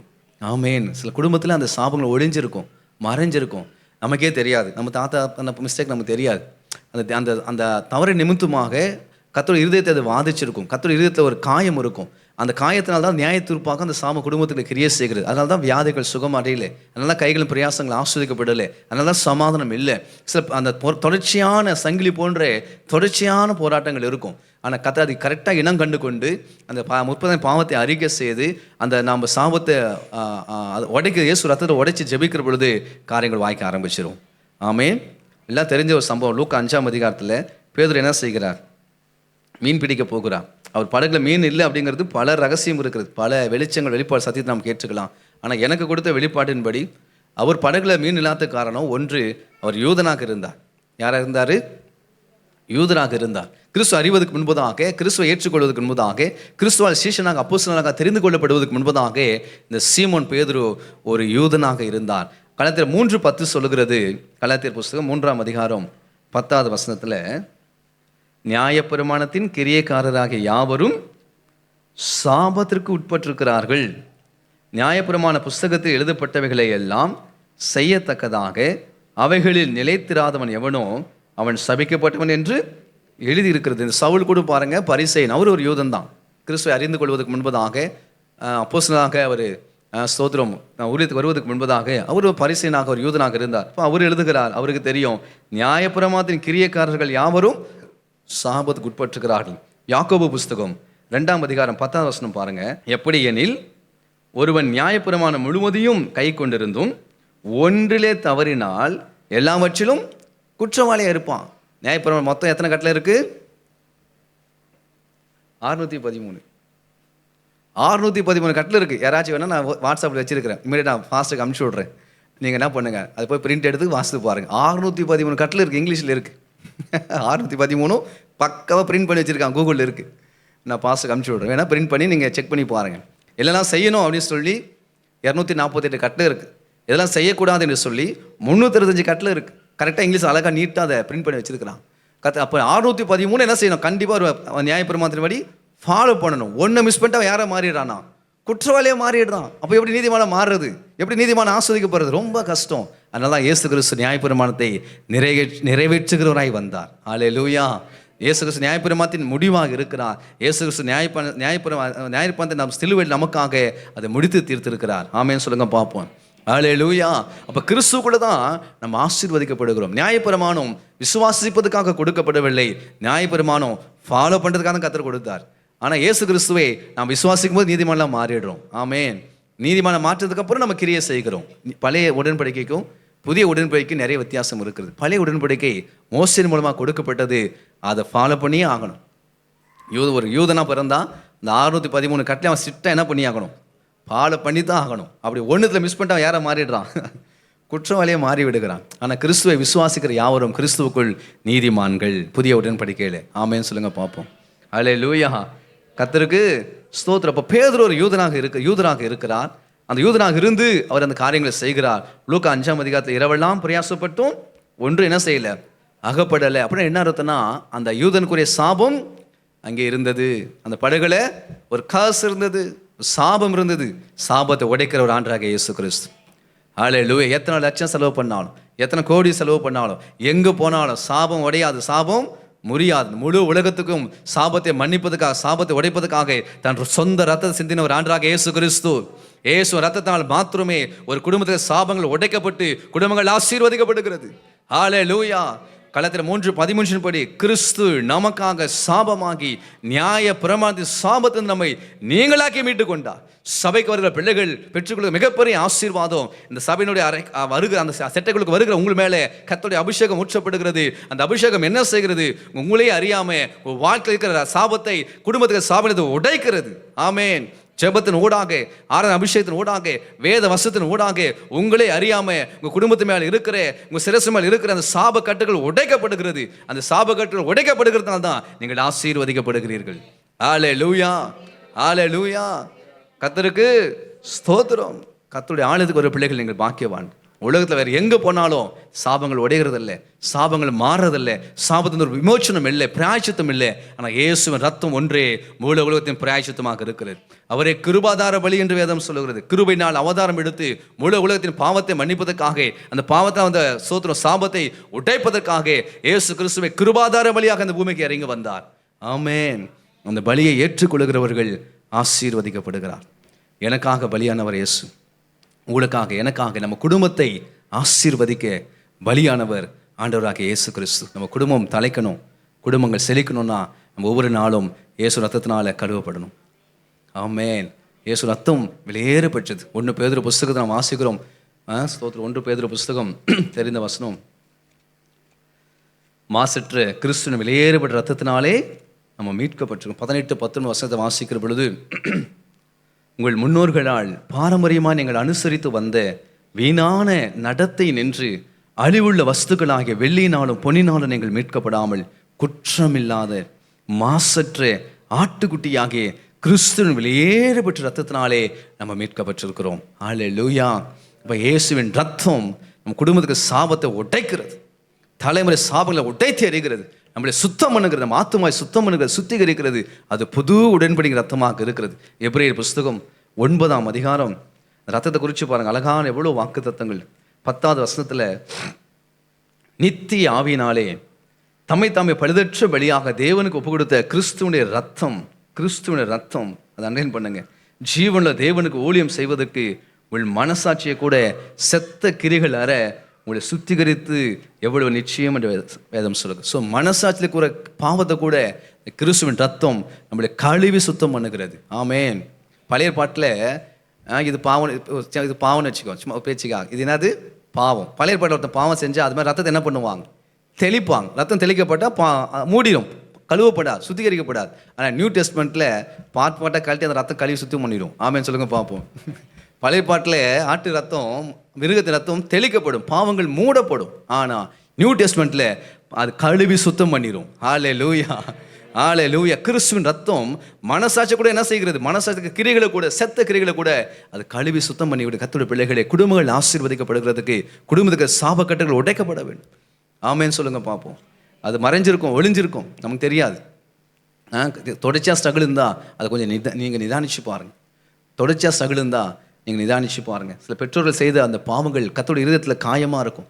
அந்த காயம் ஆறாமல் இருக்கும். அதை யாரும் அந்த பாவம் அறிக்கை செய்யப்படாமல் இருக்கும். அதுக்காக யாரும் விண்ணப்பம் பண்ணாமல் இருப்பாங்க. பட் ஆனால் நாம் கொஞ்சம் விழிப்படைந்து அந்த பாவங்கள் எல்லாம் அறிக்கை செய்து, ஆண்டவரே, அறிந்து அறியாமல் பெற்றோர் செய்த முற்பதாக்கள் செய்த பாவத்தை மன்னித்து நான் உம்முடைய பிள்ளையாக மாறி இருக்கிறபடினாலே, புது உடன்படிக்கை ரத்தத்துக்குள்ள வந்திருக்கிறபடினாலே, அந்த ரத்தத்தை விசுவாசிக்கிறபடினாலே, கர்த்தர் திருவந்து பந்தியில் நான் அதை பங்கெடுக்கிறபடினாலே இனி எனக்கு சாபம் இல்லை. கலாத்தியர் 3:13 வசனத்தின்படி நீர் எனக்காக சாபமாக இருக்கிறீர், இனி அந்த சாபம் என்னை சேதப்படுத்தக்கூடாது என்று சொல்லி அப்படி நம்ம செபிக்க ஆரம்பிக்கிற பொழுது அந்த ரத்தம் நம்ம மேலே கடந்து வரும். அந்த ரத்தத்தால் கழுவப்பட நம்ம ரத்தத்தை கடந்திருக்க எல்லா சாபத்தை கட்டுகளை கர்த்தர் உடை தேறிவார். ஹல்லேலூயா. சாபங்கள் உடைக்கப்பட்டால் குடும்பங்கள் தலைக்கும், குடும்பங்கள் செழிக்கும், வியாதிகள் விலகி போகும், தரித்திரம் வறுமைகள் மாறும், கைகளும் பிரயாசங்கள் ஆசீர்வதிக்கப்படும். கர்த்தரை ஸ்தோத்திரம் பண்ணுவோம். ஹல்லேலூயா, ஹல்லேலூயா. கர்த்தருடைய குடும்பங்கள் ஆசீர்வதிக்கப்பட வேண்டும், குடும்பத்தை சாபங்கள் உடைக்கப்பட வேண்டும். அதை இயேசு ரத்தம் செய்து முடிக்கிறது. அது விசுவாசத்தை நாம் செய்கிற பொழுது குடும்பங்கள் ஆசீர்வதிக்கப்படுகிறது. ஆமென், ஹல்லேலூயா. ஸோ புதிய உடன்படிக்கை ரத்தம் அது விசேஷமானது, அது நமக்காக சிந்தப்பட்டது, அது குற்றமில்லாத மாசற்ற கிறிஸ்துவின் வெளியேறப்பட்ட ரத்தமாக இருக்கிறது. அந்த ரத்தத்தினாலே ஒவ்வொரு நாளும் கழுவப்பட ஒப்பு கொடுக்கிற பொழுது, ரத்தத்தை வைத்து நம்ம ஜெபிக்கிற பொழுது நிச்சயமாக இந்த ஆசீர்வாதத்துக்கிற தடைகளை கர்த்தர் உடைத்தெறிந்து அவன் நம்மளை ஆசீர்வதிப்பான். சகரியா புஸ்தகம் 9ஆம் அதிகாரம் 11வது வசனம். சகரியா புஸ்தகம் 9ஆம் அதிகாரம் 11வது வசனம். உனக்கு நான் செய்வது என்னவென்றால், தண்ணீர் இல்லாத குழியிலே அடைபட்டிருக்கிற உன்னுடையவர்களே நான் உன் உடன்படிக்கையின் ரத்தத்தினாலே விடுதலை பண்ண. பழைய ஏற்பாட்டிலே பாருங்க, அந்த உடன்படிக்கை குறித்து ஆண்டு பேசுகிறார். எரேமியா பேசுவார், பழைய உடன்படிக்கை அல்ல, உங்களோடு கூட புது உடன்படிக்கை செய்வேன். பழைய உடன்படிக்கை கற்பனைகள் எழுதப்பட்டது, புதிய உடன்படிக்கையோ உங்கள் மனதிலே உங்கள் இருதயத்தில் நான் எழுதுவேன் என்று சொல்லி பரிசுத்த ஆவியினாலே நம்ம இருதயத்தில் அந்த வசனங்கள் எழுதப்படுகிறது. ஆமென். மோசேயின் மூலமாக அவர் கரங்களிலே கற்பனைகள் எழுதப்பட்டது நியாயப்பிரமாணம், தோல் சுருள் எழுதப்பட்டது நியாயப்பிரமாணம். நியூ டெஸ்ட்மெண்ட் அந்த வசனங்களை கத்த நம்ம மனதிலே பரிசுத்த ஆவி கொண்டு நம்ம இருதயத்தில் கத்தர் எழுதி அவர் நம்மளை ஆசீர்வதிக்கிறார். ஆமென். இந்த உடன்படிக்கையின் ரத்தத்தினால் கத்தர் என்ன செய்கிறாராம்? நம்மளை விடுவிக்கிறார். பாவங்கள் கழுவப்பட்டு சுத்திகரிக்கப்படுகிறது, சாபங்கள் உடைக்கப்பட்டு முறிக்கப்படுகிறது. அப்போ பாவங்கள் கழுவப்பட்ட பிறகு, சாபங்கள் முறிக்கப்பட்ட பிறகு அடுத்த வசனம் சொல்லுகிறது 9:12, நம்பிக்கையுடைய சிறைகளே அரணுக்கு திரும்புங்கள், இரட்டிப்பான நன்மை தரும். யாருக்கு இரட்டிப்பான நன்மை? அந்த உடன்படிக்கையின் ரத்தத்தை விசுவாசித்து, அந்த உடன்படிக்கை ரத்தத்தினால் கழுவப்பட்டு, நாள்தோறும் கழுவப்பட்டு இந்த குடும்பத்தை சாபத்திலிருந்து விடுவிக்கப்படுகிற பிள்ளைகள் இரட்டிப்பான ஆசீர்வாதத்தை பெற்றுக்கொள்வார். வாழ்க்கையில் இருக்கிற தடைகள் விலகும். திருமண தடைகள், கர்ப்பத்தில் இருக்கிற தடைகள், கைகளின் பிரயாசத்தில் இருக்கிற தடைகள், எந்தெந்த இலைகளுக்குள்ள பிசாசு தடையை வைத்திருக்கிறானோ, எந்தெந்த இலைகளுக்கு வாசதிக்கு உடாபடிக்க ஸ்ட்ரகிளாக இருக்கிறாங்களோ, அந்த எல்லா தடைகளையும் இந்த உடன்படிக்கை ரத்தம் உடைத்தேறியும். ஆமென். ஹல்லேலூயா. கர்த்தர் உங்களை ஆசீர்வதிப்பார். விசுவாசிக்கணும் இல்லையா? சொல்லுங்க. உடன்படிக்கை ரத்தம் அது வெளியேறப்பட்டது. நீங்கள் எடுக்கிற திருவிருந்து வெளியேறப்பட்டது. அடுத்த ஒவ்வொருமே திருவிருந்து எடுக்கும்போது இப்படிப்பட்ட வெளிச்சத்தோடு நீங்கள் திருவிருந்தில் பங்கெடுக்கணும். ஆமென் சொல்லுங்க பார்ப்போம். இந்த ரத்தம் என்னை சாபத்திலிருந்து விடுவிக்கும், இந்த ரத்தம் என் வாழ்க்கை இரட்டிப்பான ஆசீர்வாதத்தை கொண்டு வரும் என்று சொல்லி ஒவ்வொரு முறையும் நீங்கள் அந்த திருவிருந்தில் பங்கெடுக்கிற பொழுது அந்த முற்பதாக்கெல்லாம் கொஞ்சம் நினைச்சி, கழுவால் சிந்தப்பட்ட ரத்தத்தை நினைச்சி அதுக்காக ஸ்தோத்திரம் பண்ணி கழுவப்பட்டு நீங்கள் அதை உண்மையாக உத்தமாக ஜெபத்தோடு நீங்கள் எடுப்பீங்கன்னு சொன்னால் இரட்டிப்பாய் ஆசீர்வதிக்கப்படுவீர்கள். ஹல்லேலூயா, ஹல்லேலூயா. கர்த்தருக்கு ஸ்தோத்திரம். ஆசீர்வதிக்க கூடாது படிக்கிற ரெண்டாவது தடை சாபம். யூதனுக்குரிய சாபத்தினால பேதுரு பாதிக்கப்பட்டிருந்தார். ஆனால் கிறிஸ்து என்று சொன்னால் அபிஷேகம் பண்ணப்பட்டவர் என்று அர்த்தம். அந்த அபிஷேகம் பண்ணப்பட்ட கிறிஸ்து அந்த படகுல வருகிறார், அங்கே அமருகிறார், அந்த படகை சுத்தம் பண்ணுகிறார், அந்த பேதுருவோடு கூட பேசி ஒரு ஆலோசனை கொடுக்கிறார். அந்த கர்த்தருடைய ஆலோசனை பெற்றுக்கொண்ட அந்த பேதுரு அந்த வார்த்தையின்படி அந்த காரியத்தை செய்த பொழுது அவன் 3 படகுகள் நிரம்பத்தக்கதாய் அவன் ஆசீர்வதிக்கப்பட்டான். ஆமென். இயேசு கிறிஸ்து அந்த பேதுரு வாழ்க்கையில் இருந்த அந்த படகுல இருந்த சாபத்தை உடைத்து அந்த படகையும் அவரையும் ஆசீர்வதித்தார். அப்போ தான் 3 படகு வந்துச்சு ஆசீர்வாதம். ஆமென். இரட்டிப்பான ஆசீர்வாதம் அல்ல, 3 மடங்கு ஆசீர்வாதம் பேதருக்கு வந்து சேர்ந்தது. ஹல்லேலூயா சொல்லுங்க. சாபங்கள் உடைக்கப்பட வேண்டும், முற்பிதாவின் பாவங்கள் அறிக்கை செய்து மன்னிக்கப்பட வேண்டும். அந்த காரியத்தை நம்ம கவனமாக செய்தால் நிச்சயமாக நம்ம காரியங்கள் வாய்க்கும். அப்படி எழுமி நிற்போமா? ரெண்டு விஷயத்தை பார்த்தோம். ஒன்று, நம்முடைய ஓன் டிசிஷன், நாமளாக எடுக்கிற முடிவுகள், அதுவும் விசேஷமாக அழுத்தங்கள் மத்தியில், ப்ரெஷர் மத்தியில், செய்வதென்றே என்னதென்றே தெரியாத சூழ்நிலையில் நாம் எடுக்கிற சில முடிவுகள், தவறான முடிவுகள், மாம்சத்தை எடுக்கிற முடிவுகள் நமக்கு மிகப்பெரிய தீமையை கொண்டு வருகிறது, வேதனையை கொண்டு வருகிறது. அப்படிதான் ஆபிரகாம் சிக்கிக்கொண்டார். ஆனால் அவர் மகன் ஈசாக்கை சிக்கிக்கொள்ள பிரயாசப்பட்ட பொழுது ஆண்டு கிருபையினாலே அதை தடுத்து போட்டு அதே தேசத்தில் வைத்து எகிப்து போகாமல் தடுத்து அந்த பெலிஸ்தர் தேசத்திலே கர்த்தர் ஆசீர்வதித்தான். ஆசீர்வதிக்கப்பட்ட ஈசாக்கு அங்கே நிலைத்திருக்காம தங்கியிருக்காம ஆண்டோடைய வாக்குத்தத்தம் பண்ணப்பட்ட தேசத்துக்கு ஓடி வந்து விட்டார். கர்த்தர் பிள்ளைகளே, அழுத்தங்கள் மத்தியில் கொஞ்சம் கவனமாக இருங்க, ப்ரெஷர் மத்தியில் கொஞ்சம் கவனமாக இருங்க. ஒரு டிசிஷன் எடுக்கிற பொழுது நல்லா ஜெபித்து, ஊழியக்காரர்களோட ஆலோசித்து, நல்லா ஜெபத்தோடு சில காரியத்தை எடுங்க. அப்போது அப்படி செய்தீங்கன்னா தேவையில்லாத பிரச்சனைகள் மாட்டிக்கொள்ள மாட்டீங்க, தேவையில்லாத போராட்டங்கள் வாழ்க்கை வராதபடிக்கு தப்பிச்சுக்குவீங்க. ஹல்லேலூயா. கர்த்தர் அனுக்கிரகம் செய்வா. ரெண்டாவது, ஏன் வாழ்க்கையில் காரியங்கள் வாய்க்க மாட்டேதுன்னு சொன்ன சிலருடைய பிள்ளைகளை இந்த முற்பதாக்களோட பாவங்கள் மன்னிக்கப்படாமல் இருக்கிறது, இந்த சாபங்கள் உடைக்கப்படாமல் இருந்தால் ஒருவேளை அந்த காரியத்தை நிமித்தம் டிலே ஆகிட்டே இருக்கலாம், தாமதமாகலாம். ஆனால் அவன் திருவிந்து எடுக்கிற பொழுது அதெல்லாம் மனதில் வைத்து அறிக்கை செய்து நல்லா செவிச்சு ஆயத்தப்பட்டு அதை நீங்கள் பங்கெடுங்க. கர்த்தர் நிச்சயமாக தடைகளை உடைப்பா, கர்த்தர் தடைகளை உடைப்பா. ஹல்லேலூயா. இயேசுவின் ரத்தம் வெளியேறப்பட்டது, அந்த ரத்தம் மாசற்றது, அது நம்ம பாவங்களை மன்னிக்கிறது, அது கழுவி சுத்தம் பண்ணுகிறது. ஓ ஹல்லேலூயா. அது நம்ம பரிசுத்தவான்களாக நீதிமான்களாக மாற்றி விடுகிறது. அதுக்காக தான் கர்த்தர் நமக்காக சிலுவையில் மரத்தில் ஏறினா, நமக்காக ரத்தத்தை சிந்தினா. கர்த்தருடைய பிள்ளைகளே, அந்த ரத்தம் வெளியேறப்பட்டது. அந்த ரத்தத்துக்காக கர்த்தரை நம்ம ஸ்தோத்திரம் பண்ணுவோம். ஹல்லேலூயா. சாயங்கால வேலை எல்லா வகைகளை திறந்து எல்லா வகைகளை ஆண்டவரே நீர் எனக்காக சிந்தின அந்த ரத்தத்துக்காக ஸ்தோத்திரம்பா, அந்த ரத்தத்துக்காக ஸ்தோத்திரம்பா. என்னை கழுவ, என்னை சுத்தம் பண்ண, என்னை ஆசீர்வதிக்க, என்னை கனப்படுத்த, என்னை மேன்மைப்படுத்த. அல்லேலூயா. உம்முடைய சுபாவத்தை எனக்குள்ள வைத்து என்னை ஆசீர்வதிக்க நீ சிந்தின வெளியேறப்பட்ட ரத்தத்துக்காக தகப்பனே உமக்கு ஸ்தோத்திரம். இயேசுவே உமக்கு ஸ்தோத்திரம்.